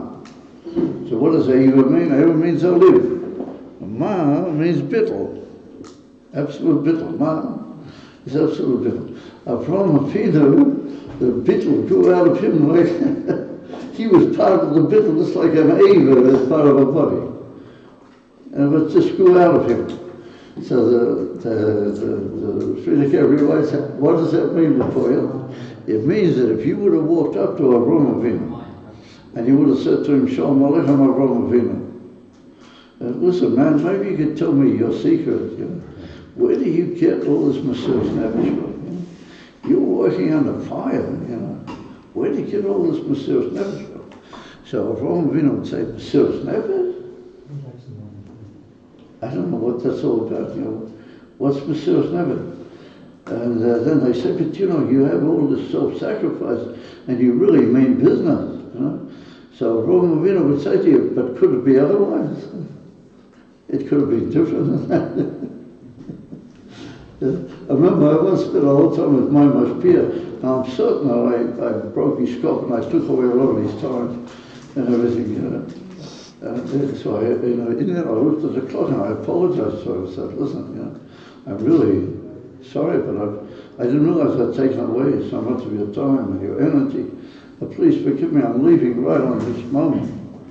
And he said, he looked at the clock and he said, you took away my time. He said, you took away time from me. And I said, well, that's what's happened. He said, it could have been otherwise. He said, it could have been different than that. And then as I was leaving, he said, forget about my time. He said, you gave me time. He said, you added to me time. Now I'm not saying that because I want to sing my own praises.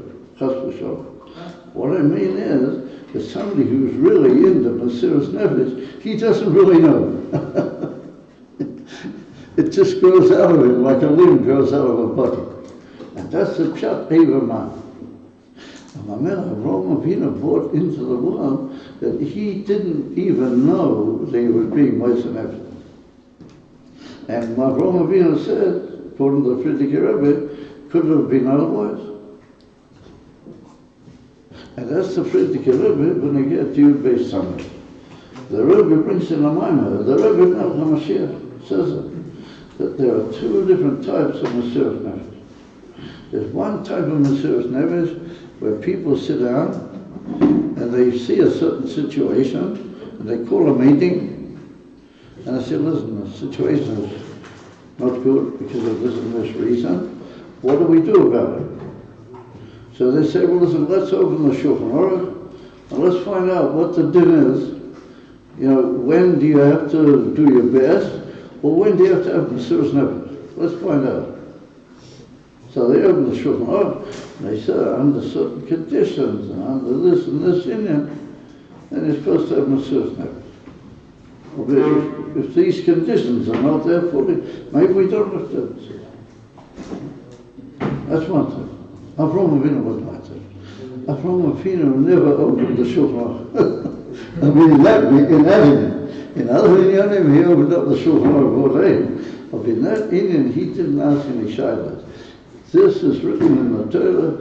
This belongs to Yidden. This belongs to people that he considers important. This has got to be. And there's no messing around. It's just got to be. And it couldn't be otherwise. And that's what wrong. That's the Mesiras Nefesh, what I mean. And that means that the Mesiras Nefesh is in what they call, what the Polishes say, it's in the pupik. And the pupik means deep in the tummy, you know. And, you know, the little hole you got in the middle of your tummy, that's called the pupik. Pupik around. That means that the Mesiras Nefesh is deep, deep inside. And that's what it means that the Mitzvah Rebbe is sitting, the Mitzvah Rebbe is Mesiras Nefesh. You test Kislev produced another type of Mesiras Nefesh. A Mesiras Nefesh that we don't know that we're having Mesiras Nefesh. It's got to be that way, and even B'simcha V'tul Levo. Because normally when you're doing beyond what's expected of you, you know, you get a bit how do you say it, tense and worn out, and you tend to demand certain conditions. But if it's just going with that etzma, toich, with pnimius, ain't no say quality. I'm pretty sure they can look after themselves. That's an akudah. That's the whole Indian of why it works in a slightly different temporal flow. First of all, Yud Kislev, and then Yud Kislev. It depends whether you talk about the Brias or you talk about the Simchas Torah. What's the name of Simchas Torah? The Rabbi Maran says that you dance on Simchas Torah because there's nothing else you can do. It's such an unbelievable Gile Alakus that the only way you can relate to that is to dance. Or when you're dancing, you have to dance with Kabbalah Soya, ad leblutika Kabbalah Soya. And blutik means that, you know, little drops of blood might pop out here and there. Are you dancing? It's a different type of dancing because that's the only way to deal with it. If you take a Sefer Torah, it's all wrapped up. And you don't read it, you don't learn it. You know the famous story that the Rabbi Melech HaMashiach once went into the Farbrengen Rabbi in ההתוועדות,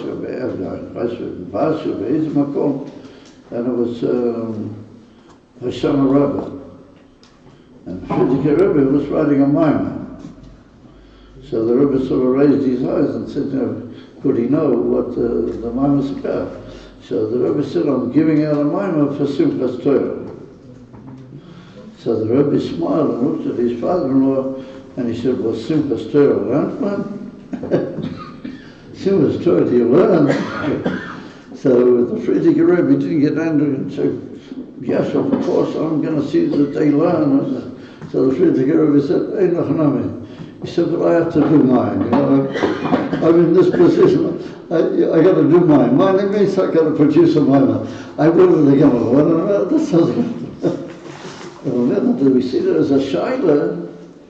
Simchas Torah,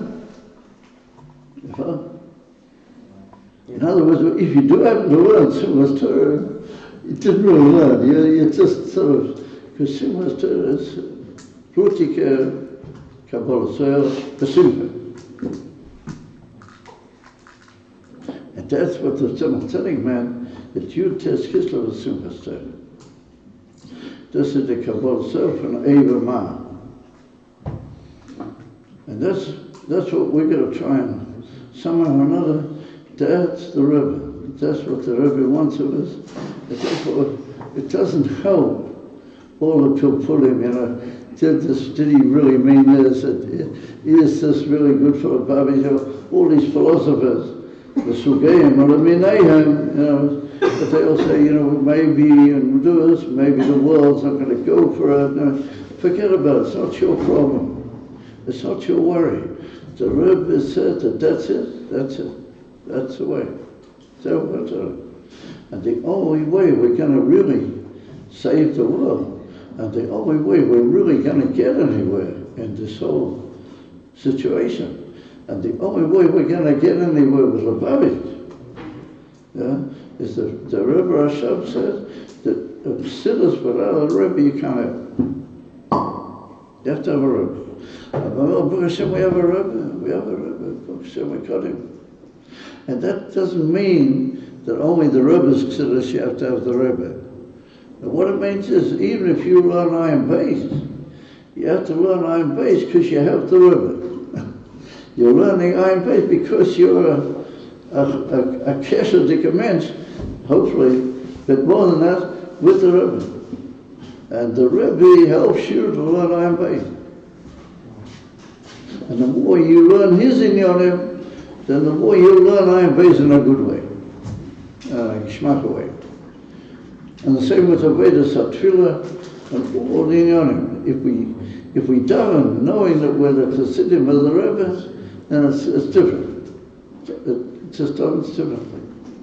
That's the whole basic nakuda, that you test Kislev made Mesiras Nefesh, but there are absolute pshitas, absolute simplicity. That you don't ask any shilas, and you don't need any shilas, and terutzim for sure you don't need. You know the famous quote of Mendel, that he said, a teretz is a sheretz. You don't need any teretz. You don't need the answer. Why don't you need the answers? You don't ask any questions. So if you don't need the answers. That's the nakuda, guys. So what does the Rebbe Hashem hold with Rosh Hashanah? Why did he say that for Rosh Hashanah? Because by the time you reach Simchas Torah, you've already been through a lot. And the world's already a functioning world. It's just Simchas Torah tells you what to do with the world. But how to start everything off? And how does everything begin? And how does it all start off? It all takes this unbelievable shape. You're from the north into the something. It's all in Rosh Hashanah. And Rosh Hashanah is bringing about that the be Beklal world, that the be Beklal everything which is dear to Al Pitorah begins on Rosh Hashanah. In order to do that, you've got to have Kabbalah Soul Atzmias. And Kabbalah Soul Atzmias also links up with Simchas Torah.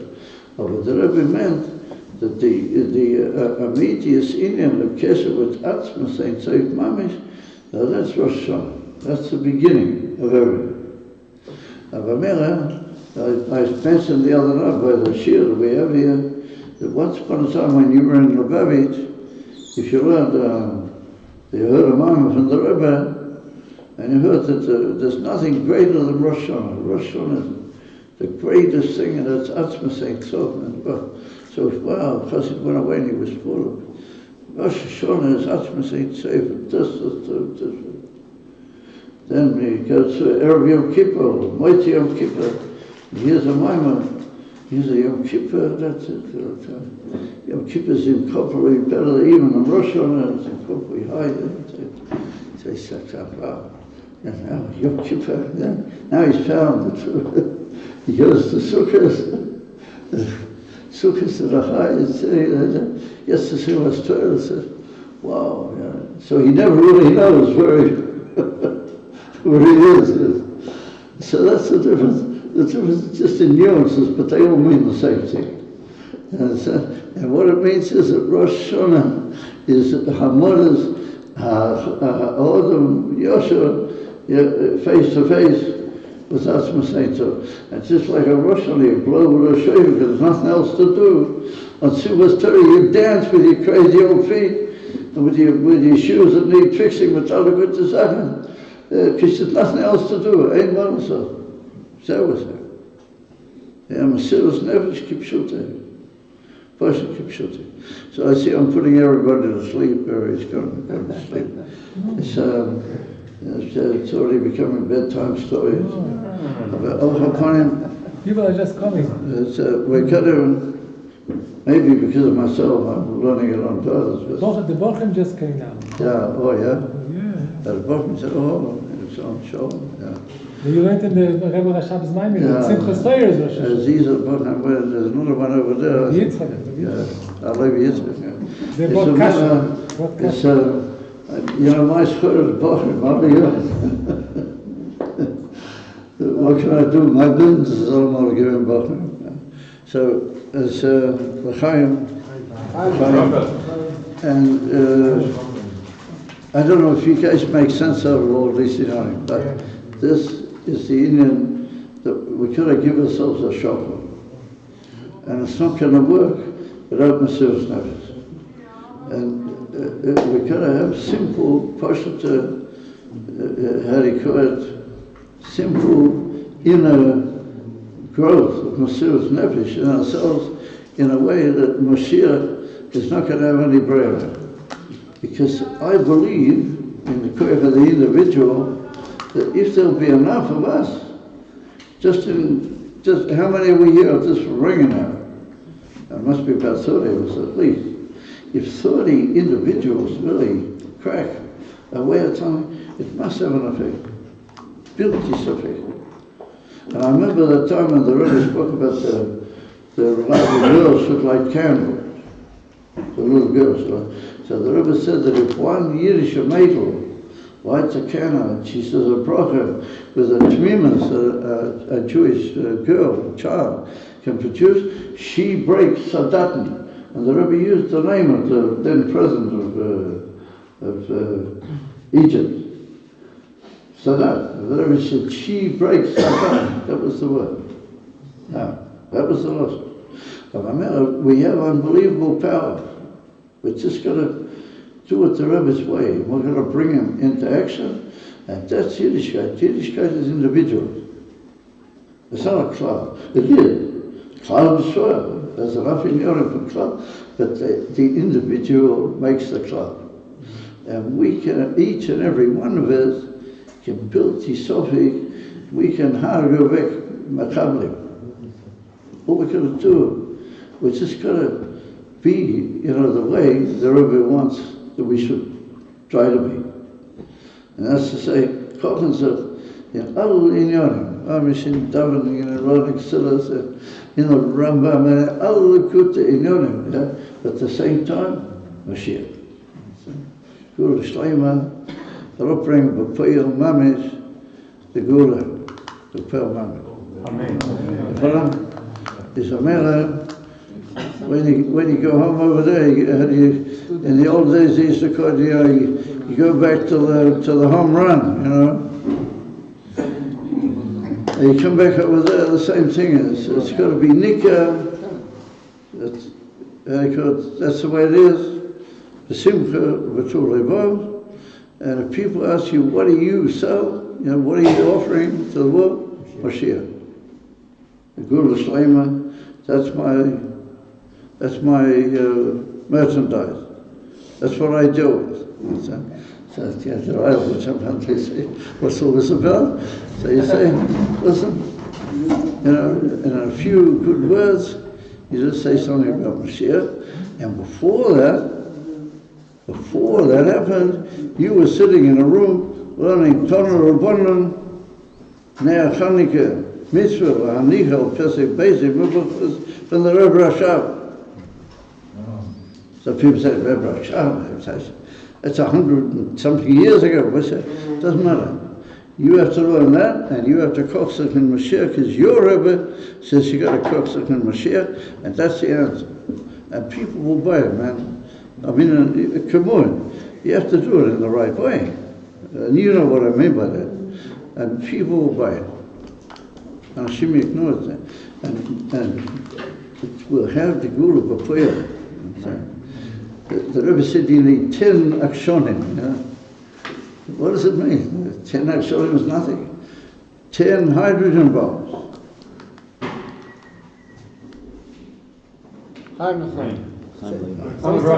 Say something to you. The whole time he's saying. No, individual. There are 5 people on the Right. computer. No, more. Only 5? No. More. Five Say something. televisions. There you go. 5 groups. Chaim. Aber der Kasche ist Melachitz. Du kannst eine Kasche, schwarze Kasche. Wie das You have to realize, surely, you have to realize that this week's parasha, Yaakov Avinu sent Yosef mamish into the lion's mouth. Mamish. I mean, do you realize what it is? He said, go and see what's happening. And he himself knew what the sakana was. How can he do it? So, Baruch Hashem, you're going into a good journey, a good shlichus. So, that's to be b'simcha b'tul levav, but that's to be with the same takeoff that Yosef went. So, you've got to be able to take it, b'simcha b'tul levav. What do you say, Levi Yitzchak? Thank God. Yeah, thank God, yes. Very good.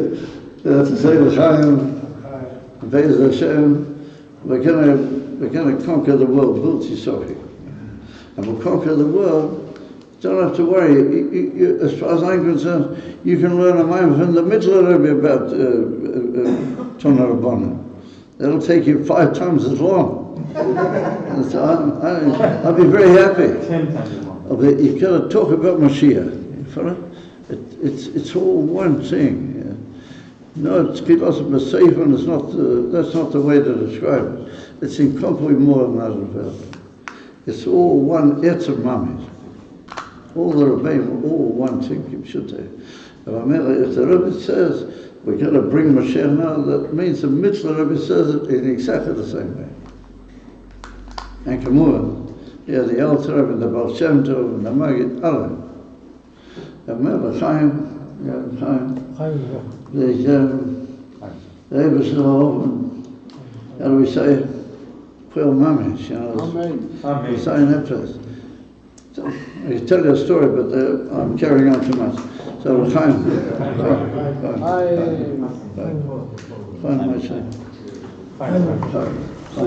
Story. Warte mal, ein bisschen schwarze Kasche. Oh, good. Das ist gemischt mit schwarze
feel a choiv kodosh that I have to mention a person that he's sponsored, not sponsored, but he's mishtatif in every Farbrengen, and sometimes he sponsors full Farbrengens here in the shul. He built the shul, but he always tells me he's stellen a bottle wine, a bottle mashke, Shabbos, kimat alle Shabbos. Und Grace Farbrengen ist his mom sponsored Rabbi Rappaport. Yes, Heinrich is irritated wegen Avrom Avinu. The alte Rebbe is going Avrom Avinu, the Zinner. And we learn in the Halachas Hilchas Aviris Rechoven Rambam about Avrom Avinu. We learn about Tanya. Asa. Okay, so it's full circle. He was supposed to come already. We're pushing to come. Meantime, we're representing him. Avrom Rappaport is gesund, sein Matzliach. Haben gesagt Nachas von seinen Kindern, von der Hinterklasse, gesprochen, alle mit unsere Mahane sein weiter. Together with the ganze Armee in Klal Israel was going to be together with the Rebbe in the Chotzer Beis HaMikdash. Take him out now. Fine.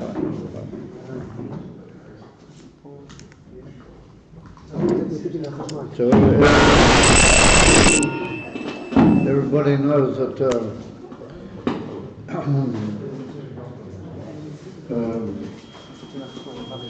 after the Alter Rebbe began saying the Tanya took altogether about 20 years for the Alter Rebbe to complete, and there were different stages and different maturas in the Tanya. It wasn't a quick progress by any chance. The whole it's and it's well known that after the Alter Rebbe had all drawn up most of the Tanya, he started saying certain chapters at the beginning of the Tanya in public, like Mamorim and Drushim. But they were be'etzem, the beginning, prokim, the Sefer Tanya. It's Davki at that particular time. That's when the Hisnagdas began to become really astute and really tremendous. I mean, in a way that it's very hard for us to picture, just how venomous and terrible the whole Hisnagdas was at that time. And the amazing thing is that every time the Alter Rebbe said a certain part of the Tanya, for Rabbi, they said the Hisnagdas increased a tremendous amount. Well, from that we see that the whole development of the Sefer HaTanya is connected with the Kitru, and the finality of the Kitru occurred on the time of the time of the arrest. That was like the final step of the tremendous step up in the opposition to Ter. But it centered up around the Indian from Sefer Tanya. So at that particular time when his Hisnagdas was really great, I'm not sure of my historical dates exactly in which period this was, but the Rabbi Baticheva, and I think it was just before he left for Eretz Mendele Vitebska. I'm not sure, because there were 2 visits were made to the Vilna Gaon to try and persuade him and talk with him and persuade him to go down from the whole Mishnagdas. And the Alter Rebbe was ready and actually went in the end, the Vilna Gaon was prepared. He would have actually met. But his mother interfered. His mother didn't allow. That's the whole story. And she told him that Al Kibbud Aim, she's commanding him that he shouldn't meet them. It's just unbelievable, the Ashgacha Pratias, that they weren't meant to meet. But it's pretty clear that had they go and met the Alter Rebbe, things would have been completely different. But anyway, it never came out. Never. So at one point, the Rabbi Baticheva, well, he was very famous as a lover of the Jewish people, as is well known. all the stories of the unbelievable Ahavas Yisrael, that the Bedicha are famous all through Hasidic, what you might call literature and annals, as he came to see the Alter Rebbe together with I'm pretty sure it was Rabbi Vitebska, but they came to see the Alter Rebbe, and they said that it's not possible to put up with the Isnagdus anymore. And how did people know what they were saying? Once again, through the keyhole. Like I said earlier, the keyholes were very big in those days, so it was possible to hear through the keyhole a lot. So some of the really leading Chassidim and others, they got down to the keyhole and they heard what was going on. But after a certain time, they didn't need the keyhole, because the Alter Rebbe started to shout. He must start to talk b'kol ram. And so what was going on inside? They said to the Alter Rebbe that the Hisnagdus is so intense, and so unbearable, that they want to make certain Yehudim, L'mayla, to cut off the neshama of the Groa, the Hunakon, and certain other leaders of the Hisnagdish movement, that they would be literally neutral. It's possible to do it if you're high enough and you have enough knowledge. It's possible to do it. And they wanted to, and Ali Day said, they thought they would stop this Hisnagdus. So the Alter Rebbe said, B'shum Oivin, he's not going to go ahead with that. And so they tried to persuade the Alter Rebbe that it was really necessary. They can understand what was going on at the time. So the Alter Rebbe started to shout, and he really spoke with a tremendous taker that mitzat kloli Ahavas Yisrael. You cannot do that, and it's impossible, and it will not be done, it will never be done. And the whole thing is Melech Shamayim, and we've got to live it through, but not to do an act which is contrary to Ahavas Yisrael.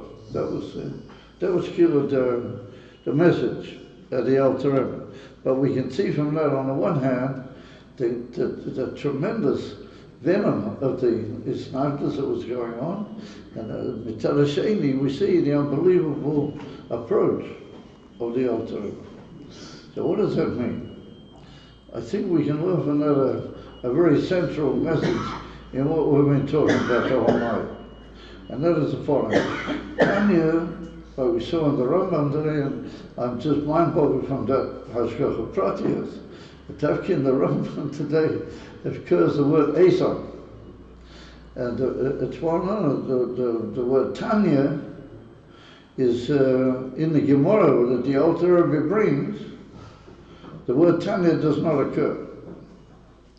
And so people have done a lot of research all throughout the old Shasan and all sorts of prints of the Shas in different countries.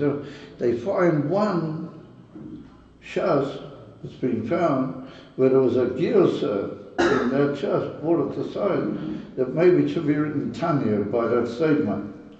That is not it's not a brisa in the Gemara that we have. It's not a brisa, and the word Tanya can only be used for a brisa, and that is a memra of somebody who's not normally understood to be a Tana, or he's an Amora. So the whole statement is apparently a statement on the part of Amoraim. And it's got nothing to do with the word Tanya. The word Tanya means we learned in a brisa, and a brisa is Tanoim. It's not Amoraim. But many people, break their heads to understand why did the Alter Rebbe quote it with the word Tanya.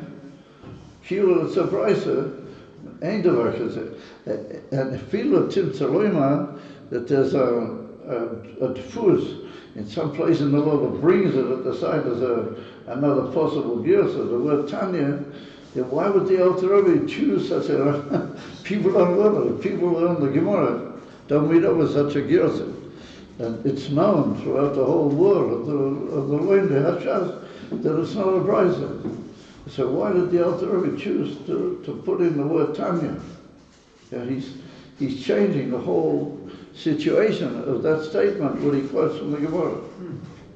And the amazing thing is that the Baal HaMemra is Rab Simlai or Smali or Simlai.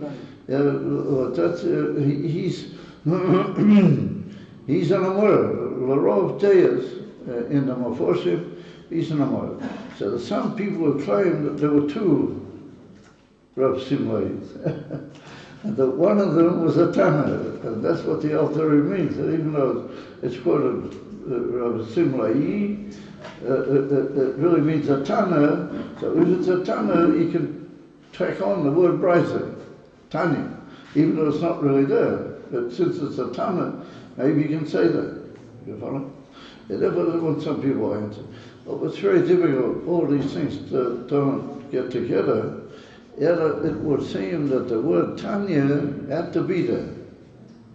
The Alter Rebbe had to write the word Tanya at the beginning. Even though it doesn't fit in with the Etzem Mahalach of the Gemara, what he's quoting. So, ask yourself the Shaila, why would the Alter Rebbe, with his unbelievable faithfulness to diktuk and exactitude in Torah, why would he do that? Why would he put in a word that doesn't really occur in the Gemara? And it doesn't fit with the whole hierarchy of memras in the Gemara. Doesn't fit together. So why does he do that? So, therefore, we say that it's makubal, different tirutzim on that. I'll tell you two of them. One of them is going to be particularly used for our purposes. And that is that the word Tanya, like we see in the Rambam, the word Tanya is Oisius Eison. And Eison means, Eison's got a few meanings in Rosh Hashanah. And in Yiddish they mean alt, stark, und von way back, it was in English. So it means, how do you call it, strong. It means, how do you call it, unyielding. And it means from way, way back. Eison can mean like ancient, or very primordial, way back. Yeah. So, what is that?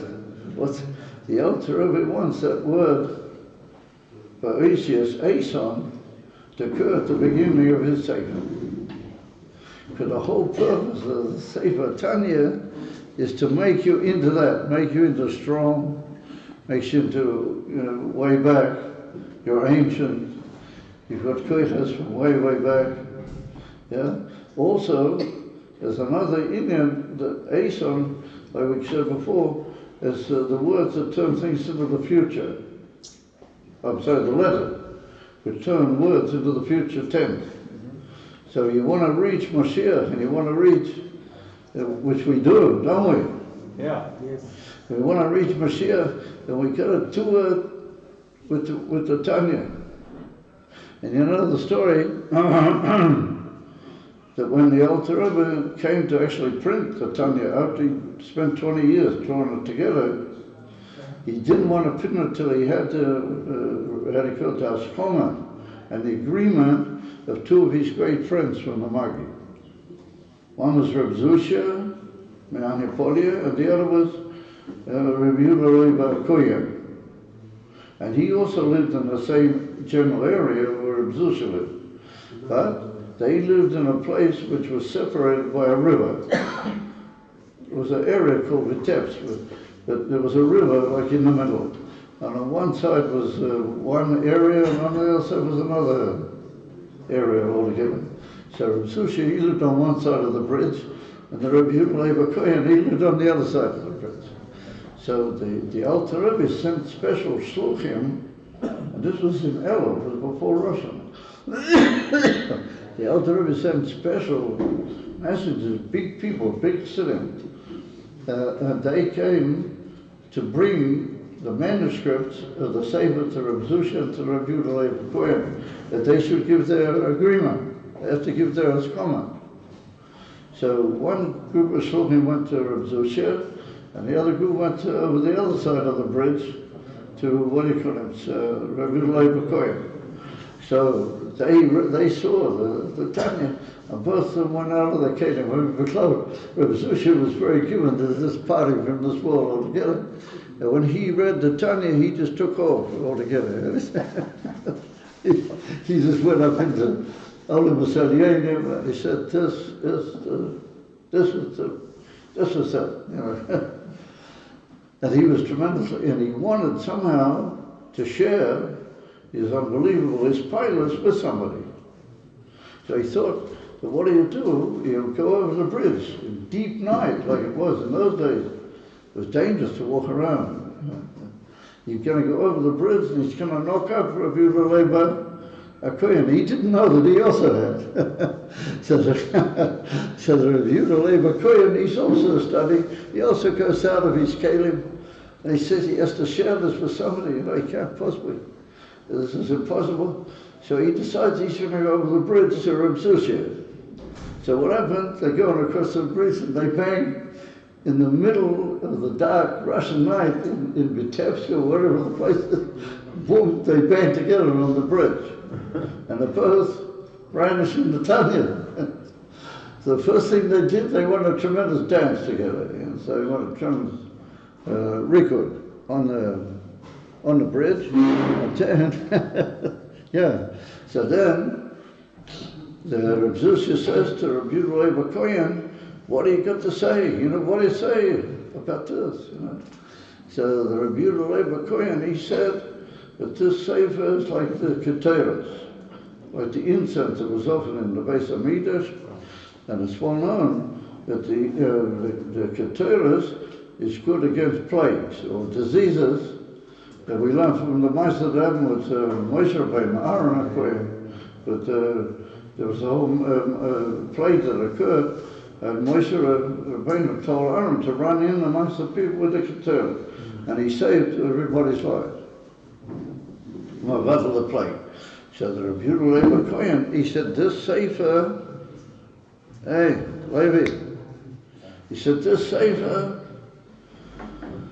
he said, this is going to be Mavatal, all the plagues that are going to be before Mashiach. Amen.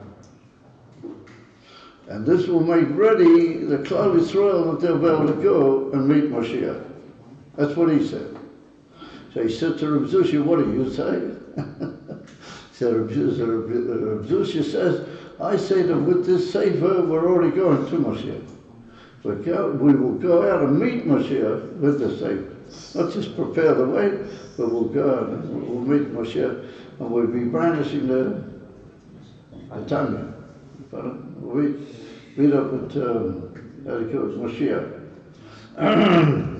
So, what are they going to do? They're going to write their Askoma, so each one wrote it. Askoma, and therefore Rabbi Zusha, if I'm not mistaken, we learned it today, but I was busy today and I don't remember, I got it mixed up. But I think the Rabbi Zusha, he signs himself, and then he writes the year, and he gets at a gematria of the word Piduseinu. A Piduseinu is a gematria of the year that he was in. What is Piduseinu? Piduseinu is our redemption. Yeah. Amen. Mashiach. I remember the old Rav in Australia, of Perot, Motler Perot, Chersona, they used to say, Motler Chersona, he used to say, Monsieur, Monsieur. He didn't have a shin. You know, a lot of the Russish Yidden, they couldn't say shin very clearly. So he used to say, Monsieur. It's a matter, that's the Indian for Piduseinu. And the Rabbi Kohen, he signs himself Tov Kuf Nun Vov, but that's some sort of gematria, keteros or some, I don't know exactly, but it works out. Tanya. Yeah. No matter, that's the two great figures. So name it together. So that's the union of Eson. That's the union of the power to hold over all the union of Mashiach and the Chevli Mashiach, and they shouldn't be anymore, Chas v'Sholem, and to bring Mashiach before and meet Mashiach. Yeah, that's what he says Eson. And that's the union of Eson. Yeah, therefore the Tanya had to start with the word Eson, Tanya. It's got to fit somewhere under the Gemara. The word Eisa on the whole side. So therefore Tanya, that fits into the Gemara. There's no Tanya there in the Gemara. I can't show for myself. You got a problem. They got a problem. Yeah, and furthermore, the Tzemach writes, it's amazing, Tzemach writes in a letter that the word Tanya indicates a power to be mevatel, a special clipper. What is a clipper? That you got all sorts of great Talmudic Chachamim and people who really learn Torah and they really into Torah, but they say, don't they, Moshe? Yeah? They say, he works a hard day, he gets up hours before I do it. I'm making fun of him. But anyway, are you okay? You'll soon be free, don't worry. So anyway, what happens is, I'm sorry, I didn't mean that in a bad way. So, what do these people say? They say, listen, what we learn is perfect. You don't need to learn Pnimis HaTorah. It's not good. If you learn Pnimis HaTorah, you're likely to get into Madrigas and in Choychat Zachem and this. You're likely to, draw yourself a cup. Just stay with all the nigla, that's good. And they even affect countless other people, and they say they shouldn't learn either. Understand? Remember, the word Tanya is a koyach to be mevatel, and it could cancel out that particular clipper. And that the Alter Rebbe, according to the Tzemach, put the word Tanya in because he wanted to be mevatel, this clipper, that all the Talmudic Chachamim would recognize that they have to learn. Yeah, they have to learn Pnimis. And that's because this word Tanya is connected with that particular clipper. And that he based it on the fact that certain, by the, with the Bnei Gad and Bnei Reuven, when they wanted to stay by Eva Yad and they came to Moshe Rabbeinu got very angry with him at the beginning. He didn't really realize that they were ultimately, they meant good, but he never really agreed with them, Moshe Rabbeinu, ultimately. He called it a Nachla Muvohilas, v'chulu. And so anyway, it's written a pasuk over there that Moshe Rabbeinu said to these guys that you're creating trouble just like the Meraglim did. We've had enough problems with the Meraglim. And so he said to them, Lama Saniyun Eslei B'nai Yisrael. V'yilaver ala oretz Hashem promised them, why are you turning away the Jewish heart? And the word is used, Saniyun. A Saniyun is Oisius Tanya. But it means in a not good way. That's to say that one of the names of the clipper that turns you away from the right way is the word Tanya. But when the Alter Rebbe put it at the beginning of the whole term Sasidas, then it becomes a koyach to be mevatel, that clipper. And then that means that if you teach a bit of Tanya to somebody, he's going to realize that he's got to learn Pnimis HaTorah. Yeah. And therefore I heard from Rabbi said to me that there was a certain person in Bnei, he was a great chacham, a great teacher, and he was held very much by the Mastakim. He was a great Talmud chacham, Ein Maliki. He said there's only one problem. He said that he never learned Tanya. And he even persuaded other people not to learn. So Rabbi Khan said about him that when he gets to Gan Eden, he's going to have a very high Gan Eden because he learned a tremendous amount of Torah. But whenever he hears that they're learning a Shir Tanya in another part of Gan Eden, he's going to rush and push everybody, and he's going to push to be one of the first listeners. That's what Rabbi said. And so when some of the big authorities in Bnei heard that, they were a bit sort of, they said, what's this and who's this? And it eventually got to the Rebbe. And when the Rebbe heard it, the Rebbe said that they told him that Rabbi Khan said it. So the Rebbe said there's a pasuk in the Megillah which says, B'tuv leiv hamelech vayayim. when the Melech the king had drunk a lot of wine, then he sort of got a bit crackers. You know, he said things that were a bit out of line. So the Rebbe said, by folly is given, but two of Leiva Melech B'yayin, but he had to say that the Rebbe backed it up. And the Rebbe said that normally he wouldn't have said that. But because he was with two of Leiva Melech B'yayin, that's how it came out. And sometimes that's the only way that the truth, that's the way that the truth comes out. That's what the Rebbe said. So the Rebbe backed it up, that this great person, he was a great man, and this great person will be pushing other people inside Gan Eden to hear a shir in Tanya. Anyway, I see I can't really get anybody particularly stirred up, but that's pretty hot news. What are you talking about? What you got us stirred up? We're stirred up. Everybody's stirred up. So that's good. So anyway, what does it all mean, Lapoya? Well, mummies, what does it mean? We've got tremendous powers. We have, if we learn Torah, and you take a little kid when he comes the first time at the Cheder, and they teach him the first Aleph from the word Tanya. That's where he learns. As he's got powers. From then on, he's a hydrogen bomb. We have powers, we can blow up the whole world. How much more so that we can blow up these Meshuggah and barbaric creatures that are trying to threaten the world, and everything, we can blow them up, and we can stop the return to barbarism. We all have the ability to stop it.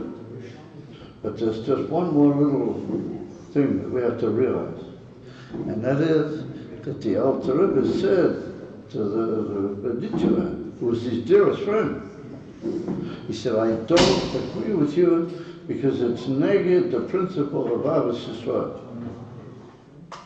Now, just imagine what that means.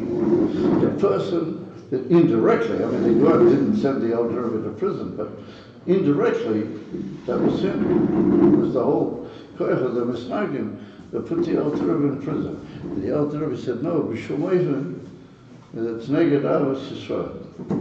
So we have to realize that the whole Teres of Baal Shem Tov, and the whole Teres of Magi, and the whole Likutei Torah, with the whole Tanya, with all the Sifrei and Ma'amori, Admur, Hazakim, and all the other Sfarim from all the Rabbeim, they all mean the Inyan from Ahavas Yisrael to the point of Mesiras Nefesh.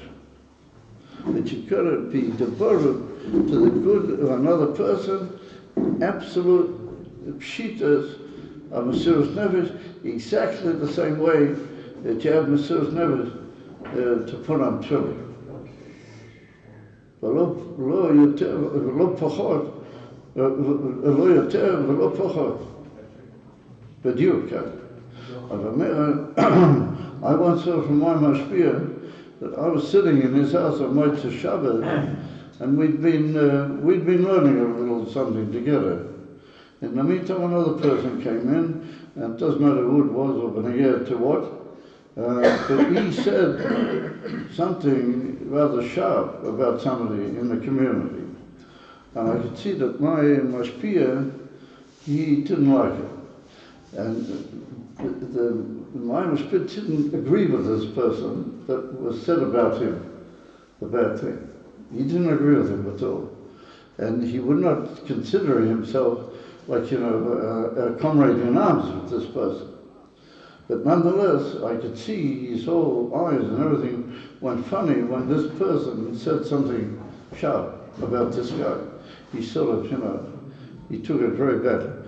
So just before this person left the room, he turned to me, my mashpia, and he said, Mikon Oplan and the ganze Chassidus. He said, alle Mamore, Amore Zochen, alle Teres Chaim, der ganze Sfarim für der Tzemach Tzedek mit all Dingen. He said, aber Oib, Mikon gucken mit der linke Oi auf der zweiten Jiden. Or if you look with the left eye at another Jew, you have to learn it all over again. You've got to start all from the beginning and learn the whole thing over again. Because if you look with the left eye at another Yid, assuming you didn't understand it. The clown is, you didn't, it's nicht verstanden, was steht da. You didn't understand what's written there. Aber I put that into my spiritual pocket, and that's remained with me to the Etzem Hayom. There's certain things that I heard, and they just, they became, that's it. Ain't no that's it.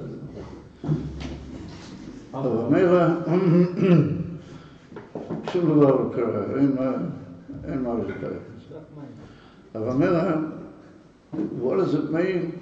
It means that the whole Eson and the whole Kilui Etem and the whole bringing Mashiach and the whole thing, it can't chas v'sholim have anything to do with Al Cheshbon, the Inyan von Ahavas Yisrael b'shum prat. It only has to be the Ahavas Yisrael Ashlema. And Baruch Hashem, that's why I said earlier that somewhere along the line we're finding the right line. Because this big Rabbi in Bnei Brak, I can even mention his name, Rav Kamenetsky or Kamenetsky, he started talking about Mashiach in a way that there's no breaks. He just keeps pouring forth. And he's a very humble and very, very likable person. And he's a very big guy. And he just keeps talking about Mashiach the whole time. Doesn't say anything else, only Mashiach. And they've got this, I mentioned earlier, they've got this telephone station now going. It's not Lubavitch. It's not Lubavitch. And it just pours the whole time about Mashiach. A tremendous power. And the whole time, and it even mentions Lubavitch. Like I said earlier, they even, they do it too, mess with it. It doesn't matter, that's not important. Because the Nakud is that if it hadn't been for the Rabbi, it wouldn't have started off with clouds. Oh, but it has started, and it's functioning, and it's Kotzacharum, about Mashiach. Oh, but the only way, and the only thing that it's going to work, is through absolute Ahavas Yisrael. Unconditional. You've got to learn to shut up and don't say anything. Anything that's got to do with anything negative about anybody, don't have any part of it. Get out of it. Keep away. Only positivity, only Ahavas Yisrael, only good things about the other person, and don't even worry about saying good things about him. Just do good things. Just do good things and be good and find endless time for the other person. Ain't You have to find time. Whatever he needs, you got to have.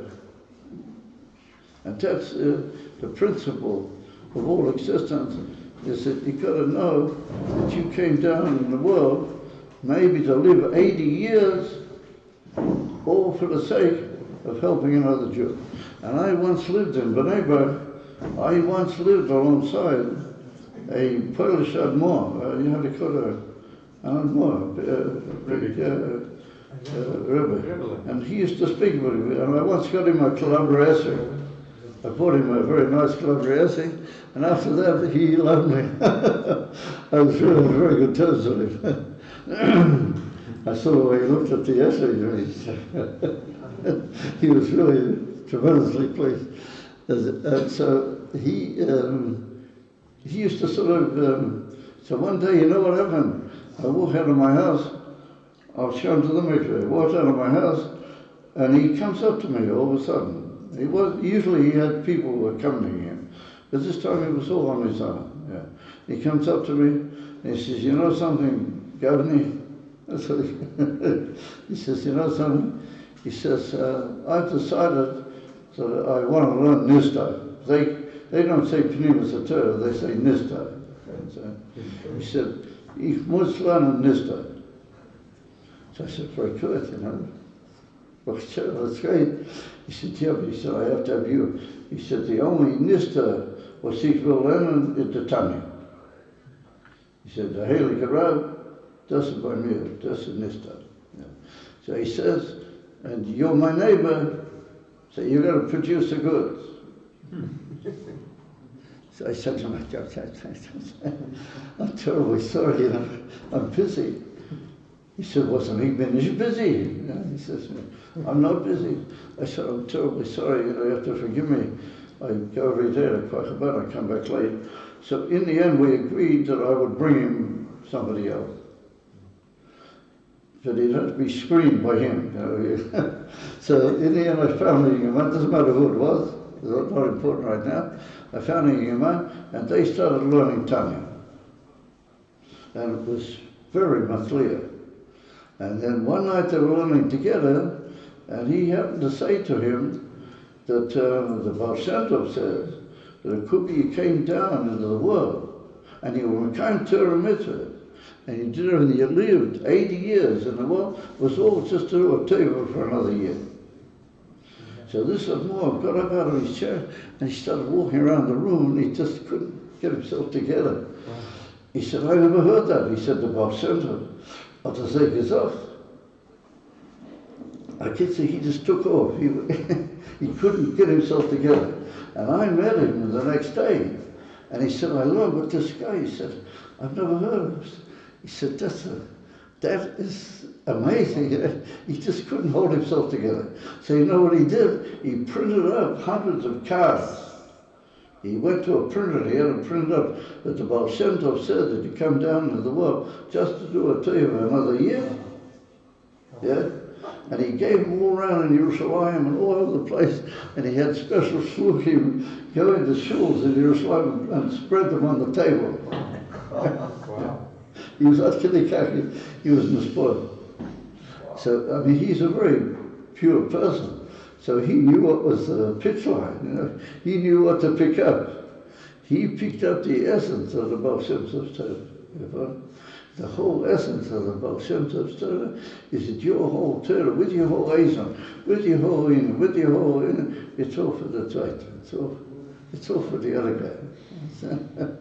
And if you want to do yourself a Torah, that's not the reason why you should be doing it, but if you do, then help the other guy. Be worried about the other guy. And that's the whole thing. That's the ganze Meise. But remember, we got to get together, guys. We got to realize that that's the Torah Baal Shem Tov. And together with that goes the whole Eson and the whole Inyan from Pnimis and Neshama and all the Inonim else. Of Torah come back to that one and einzige Etzem Nakuda. How does it say? Ani lo nivreisi el shamishes koini. Einach anami. But the deal in that in the negative is that I wasn't created. If I was, but I happened to be here, so that's amazing. You got created, but you only got created to serve the Eibishter. So he asked the Eibishter, how do I do that, Eibishter? I want to do what I'm here for. I'm not here, but I am, only to serve you. So the Eibishter will say to you, oh yes, you are. But only for the sake of the Tzvait. Find yourself another Yidl and devote yourself to him, then you're serving me. Listen to that. If I mean, it all comes together, it's all I mean. And then I don't know what I'm doing, holding all you people up here, you guys sort of be been saying Christmas Shalomita or something. I don't know what I'm doing here. I don't have any koya myself. But I know that one thing that I was able to see at least two people that they really cared about other people. And it was nice. And I remember once that somebody said about Rabbi, I don't think that sitting in Melbourne. He said that Rabbi, he thinks about himself only, just by the way, it just sort of happens. He doesn't really ever think about himself. It just occasionally it sort of falls in like a machshava zora, like a side machshava. It happens to fall in that he thinks about himself, And he spends a few seconds thinking about himself, and then he moves back.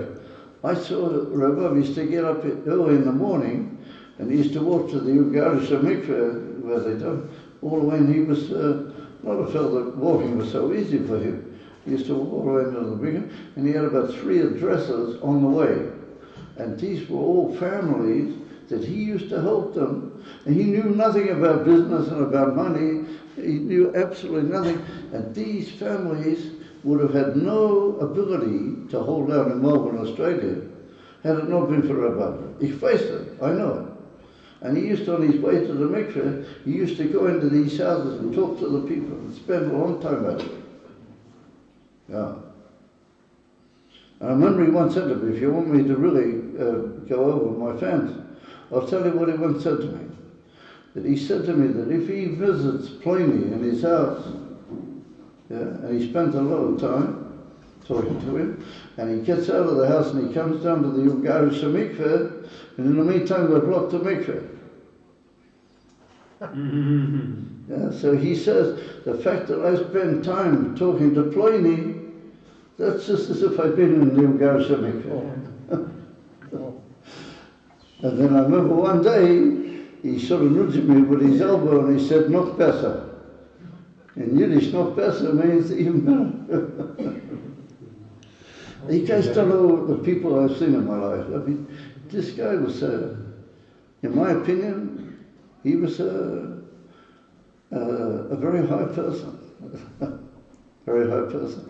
And somebody in Australia, a very important person, said to me that if it were not for the Rabbi, chas v'sholem, if we, for some reason, hadn't been the Rabbi, Rabbi was his Rabbi. Rabbi would be the Rabbi. That's the guy. Yeah. So there you are, guys. Mendel's Chabrusa, no? Yeah. So I met Reb Mendel the first time in Rabbi's house in America. And it was the first time by the Rabbi. And I was laying on the couch because I was feeling a bit tired. I got back after a long davening the whole night. And I thought I'll just lay down half an hour and I'll rest up. And Reb Mendel had a key because he was so close with Rabbi, but he had a key to his apartment. Reb Mendel, yeah. All of a sudden I'm laying on the couch, I click, I hear the lock click, you know. I thought to myself, you know, who's coming in? Yeah? Because Rabbi wasn't there, neither was his Robertson. I hear the lock click, and so I made it as if I was asleep. I sort of closed my eyes, but then I sort of opened my eyes and I see, who is this? Who came in? And all of a sudden I see a person, you know, short-built, a person with a casquette. I thought to myself, wow, this is Reb Mendel. It didn't make sense otherwise. And I'm lying on the couch. So all of a sudden I jumped up, you know, I jumped up off the couch and stood to attention. So Reb Mendel looks at me and he says, "Was bist du gestanden? What did you get up for?" He said, "Just to Kirut, you know, what did you stand up for?" So I said, I don't think it was right for me to lay down in your presence. He said, "What?" He didn't know what to answer, you know, but he couldn't understand that I would look at it that way. He said, "What?" So afterwards, I sort of stood, we were both quiet for a minute. We didn't sort of know what to say, one to the other. So all of a sudden I said something which was rather silly, you know, but I couldn't think of anything to say. So I said to Reb Mendel, I heard that you, in Yiddish, I said to him in Yiddish, I heard that you lived through a lot of things in Russia. That's what I said to him. And so he smiled and he looked at me and he said, "Yeah." He said, "Emmas," he said, "Ich hab mitgemacht mit alle Jiden in einem." He said, "I suffered with all the other Jews together." He didn't want to say that he'd suffered. He said he suffered. "Ich hab mitgemacht mit alle Jiden in einem." 10 years in Siberia. That's what he said. So then I thought, well, if I got him talking, so I said, you know, what's the secret? What's it, you know, how did you manage it? I didn't say that. I said, what is the secret? That's what I said to him. This is the first time we ever met. He didn't even work out exactly who I was at the moment. Yes. So I said to him, what's the secret? So you know what he said to me? He said, "A lebendiger Mensch lebt alles arriba." He said, "A lively person lives everything through." He said, "If you're alive, you got sympathy," he said, "you live through everything." He said, my eyes just chilled down and stalked, and I just sort of went completely quiet, you know. Super. That's the message of simple. So I went completely quiet, and all of a sudden he looks at me and he says, "Wer bist du? Ich make fragen if I'm permitted to ask, who are you?" He didn't quite work out at the moment who I was. So I told him that my name. And all of a sudden he said, he was a brother-in-law of my mashpia. He and Reb Zalman Zerabonsky were brothers-in-law.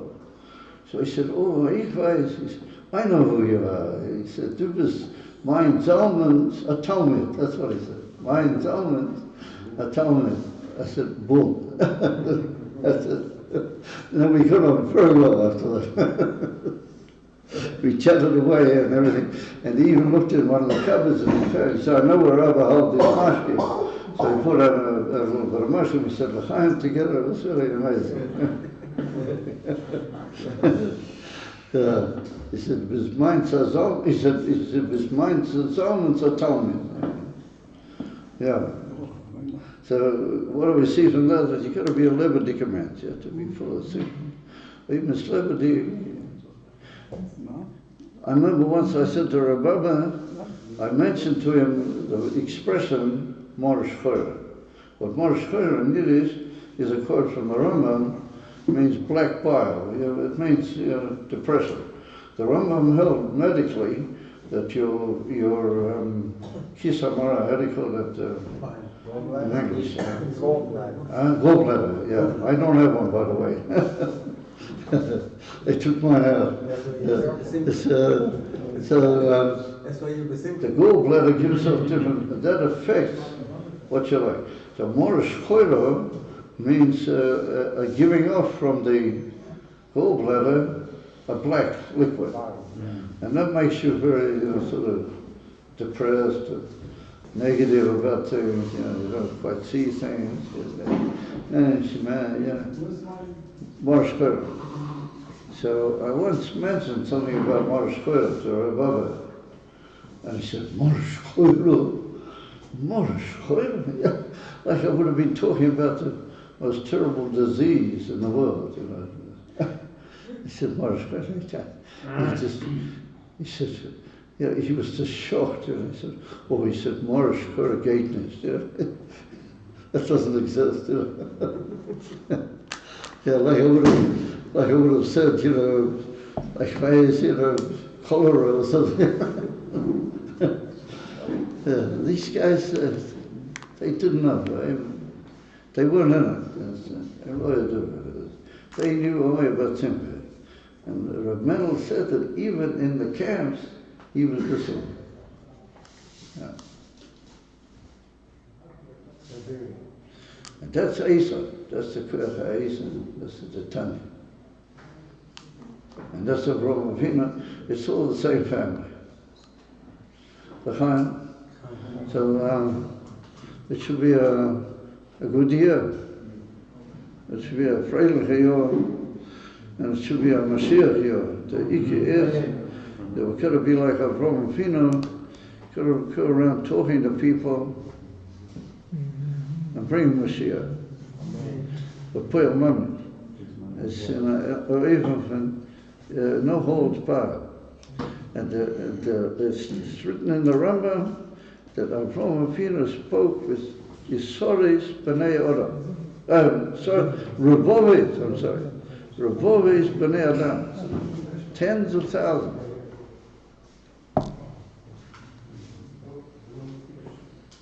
He didn't have a computer.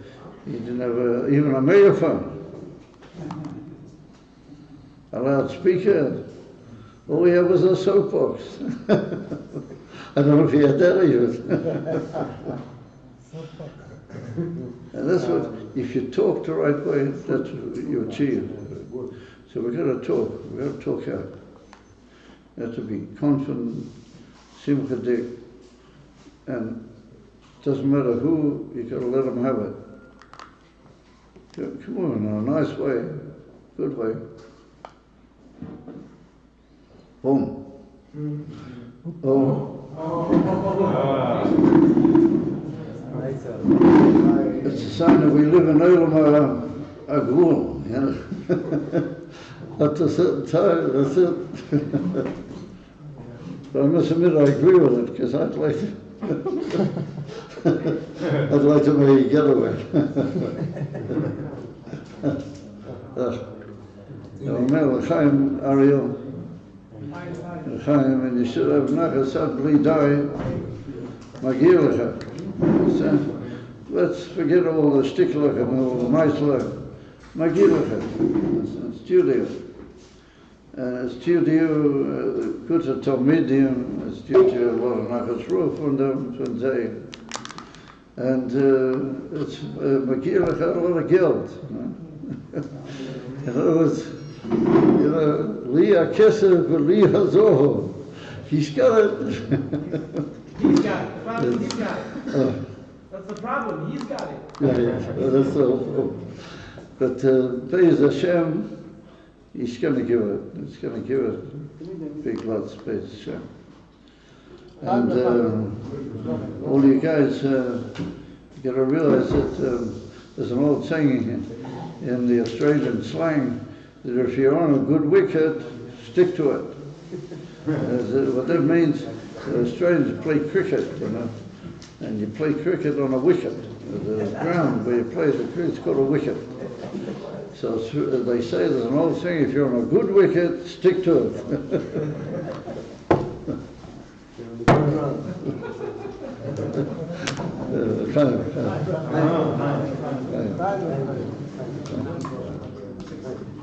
I think that the third Mendel, the Vitebske, she's learning the soul. Yeah, but sorry, do you mind if you say, so who was the second? Karlina. I think when Rabbi Flima. Can't I? So I feel like somebody else, I can't think of it. Can't I? You're right, but once Rabbi Vitebske did go to the Goan. Yeah. That's your year, before he left. Yeah, but the mice is like Zimmer. Yeah, that's right. Yeah, that's right. Good guys. Chaim. Shona Teva, take a Seiva. It should be a good, freiliche Moshiach here, Be'ez Hashem. Amen. And believe me, it's a waste of time, all the other cheshbonos, you know. Just an absolute waste of time. We can do things the Rabbi's way. Like Rab Motle Perlova, he used to say, Moshiach. So rein kommen, and es so öffnen der Tür, und rein kommen Melech Moshiach.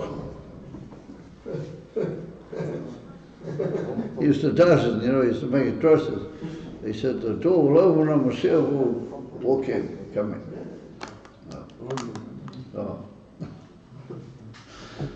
Came to you along with well mammy. Amen. He said, I wanted after the Tovshin Membeis, the kinder, the tzep by the Rabbi, they said, we want Moshiach now. And the Rabbi was very thrilled with it. We want Moshiach now. You know. So I had a Talmud at that time was living in Crown Heights. He doesn't live there now. And the Shabbos after that, he happened to be outside 770 quite early in the morning, about 7 o'clock it was. And for some reason, he was driving around quite a long time outside 770. Maybe it was Shabbos Mavochin he was saying to him. I don't know exactly what was the, you know. But all of a sudden the Rabbi came. The Rabbi, on a lot of Shabbos, the Rabbi used to come at about 8 in the morning.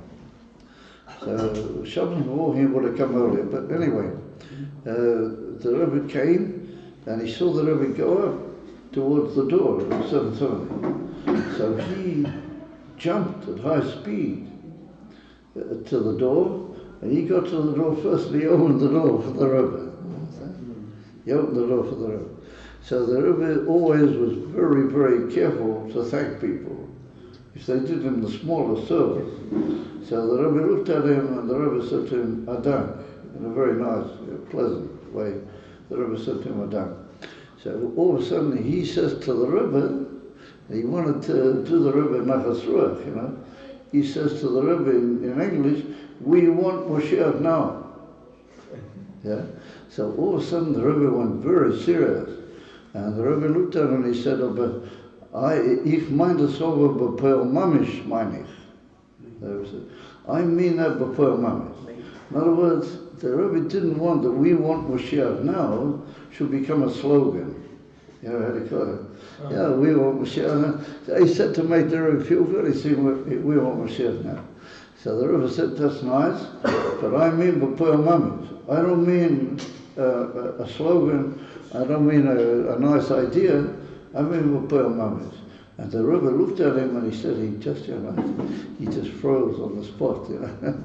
The Rebbe didn't get angry, but the Rebbe had a way of looking at you, which you really got, either you got the point or you didn't. And he got the point. So that's what it means. It means everything b'poel mamish. So it's the same, you should realize, you guys, it's the same. You learn in Indian and Chassidus, that means b'poel mamish. It doesn't just mean, oh yeah, I learned a lovely idea and I put it away and I got a book of myself, you know. I wish you should have a lot of books on your shelf, why not? I like books. Have books on your shelf. But you got to make sure that the books on your shelf, they go into what's called the head, and what the Pedal Chassidim call the pufik. Pufik is the navel, you know. They got to go into the tummy. Understand? You got to have a how do you call it, a Chassidish tummy. And even better than that, you got to have a Chassidish heel. You know the whole story. You got to have a Chassidish heel. And it's got to be Chassidus b'poel mamish. And therefore, when I came to Tomchei Tmim, they were bochim, that they used to listen to what the Mashpia said, and then they used to go away and do it. And they would sit hours, Shabbos afternoon, right up to the Shkia. About 5 minutes before the Shkia, they would worry about what are they going to do. You know, they're going to make kiddush, they're going to have like a mishnah. We're already talking on a summer afternoon. Hours. Or because they wanted to do b'poel mamish. So I was there in the South one afternoon like that, and one of the bochim found himself, all he found was like 2 halves of challah. He didn't have proper like a mishnah, he had half like a mishnah. And I remember he came up to Rav Shlomo Chaim, already showed him, and he said, Rav Shlomo Chaim came back already for mincha. And he says to Rav Shlomo Chaim, he said, I can't find any like a mishnah. Can I make a moiti on these 2 halves? So Rav Shlomo Chaim looked at him and he smiled and he said, das ist the best Chassidish Lechem Mishnah. He said, Verbrochene halbs. He said, that's the best Lechem Mishnah, Chassidish Lechem Mishnah that I know about. He said, the Bach said, you know, his eyes jumped out. So he said, wow, this is great, you know. And he wanted to wash his hands. He was really thrilled. Only there was 2 broken pieces of challah. And then some wine he maybe picked it up from the floor. Look what he did. Where he got wine from, the kitchen was closed and everything was locked. He made kiddush just before they said Asher. And that was because he held b'poel mamish. You know, he didn't say well learning a maimah, you know. He's a London, you know, ways you can put it on the show him what it's bye. Nishal Nazay. He held by doing what the Rabbi told him. I told you the mice what the bochim told me. I've already told you the mice. A bochim that he started in Tomchei Tmim, in the old Tomchei Tmim. And he was new, and he didn't know anything about Chassidus. And he started davening late and everything. And the Mashgiach on the Nigla made a whole fuss about it. And it eventually got back to the Frierdiker Rebbe. And the Frierdiker Rebbe called him in to ask him what's the case. You know, he just came here, and you haven't learned the Kislev yet, and all of a sudden you tell me. He used to come to the Seder Nigla about 2-3 hours after it started. They'd already finished everything. He would sort of walk in and try and hide from the mashgiach, and the mashgiach would make a whole problem about it. I told you the story, I think. So the Friedrich Rabbi said to him, you know, what's this? Hi. So he said that there's a Rabbi here in this place. He met the Rabbi Rosham. He says, the Rabbi here? And he says, every Shabbos the Rabbi says something. He said, who is he talking to? So Friedrich Rabbi sort of went sort of quiet and said, They said, who is he talking to? So he said, he's talking to me. So I said, I got to work out how what he says means to me in everyday life. And he said, because I don't know a lot of chassidus, and that takes me longer than other people. He said, I got to work out what does the Rebbe, what does he mean for me? Yeah? And that takes time. I got to know what's his message to me. So the Friedrich Rebbe, and the two other, the mashgiach and the nigla and the mashgiach, and it says, also sitting there. Also the Friedrich Rebbe went first with his own. Yeah? And he sort of looked at the two mashgiachim and he said, leave him alone. So he just said to the boy, he said, listen, you're still new here. He said, you have to learn to sort of cut back a little bit. But he didn't, the Friedrich Rebbe did not say to him that he was wrong. He said, just have to try and limit a little bit more. And then after that, the Friedrich Rebbe said, that's all, finish. That's the finish of the deal, and he left it. He left it go ahead. And that's it. Got to be put on mamis. If I'm in the Rebbe's Machadish in our generation, and not just Machadi, we see that that's how it is. We're put on mamis. We're facing a barbaristic world. We've got to beat it. It's only Mashiach. Mashiach, we're put on mamis. Generations have been talking about Mashiach, the mile of Mashiach, the greatness of Mashiach, and all things, but they put it on the shelf afterwards. Liyosid Lovei. The Rebbe says, no, what's up, Liyosid Lovei? Akshav, not Liyosid Lovei. Akshav. You have to have the Gula Shleim for money. That's the Rebbe. Puyo money.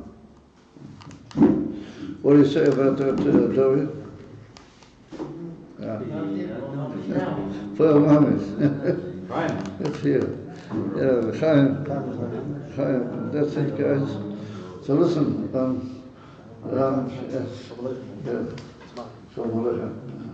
a good year, afraid of you.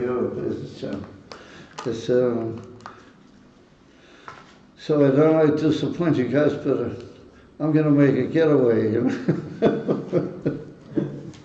It's going to happen at some point, not for moments.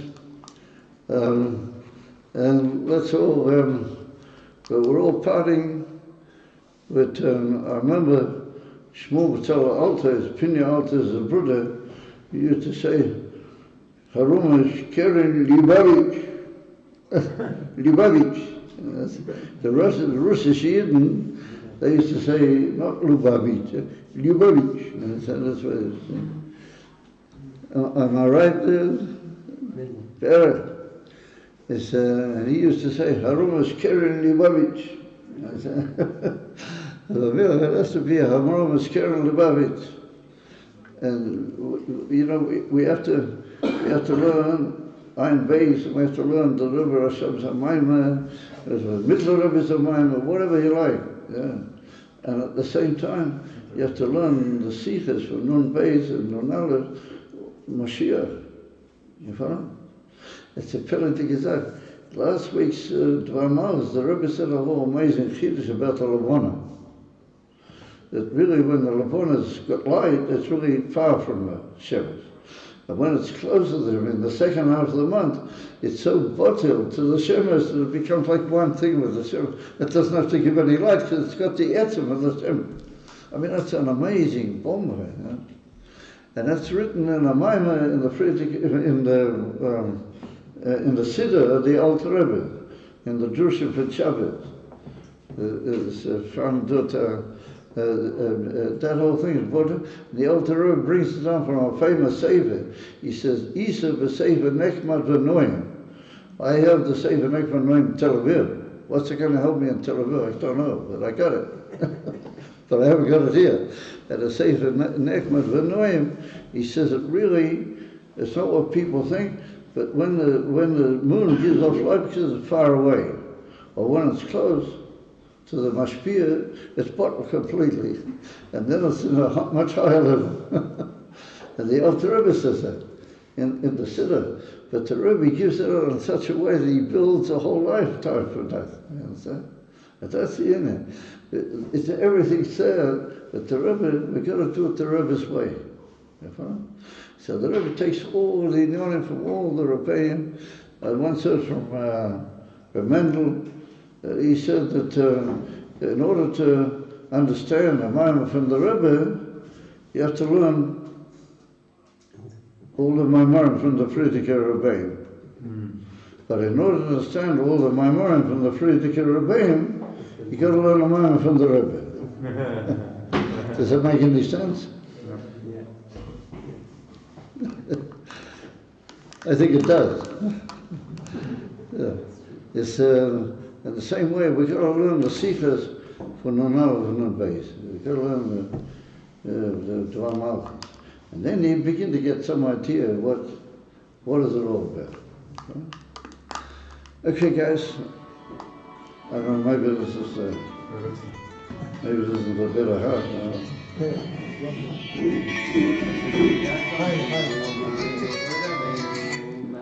Hello. Yeah, I'm coming on soon.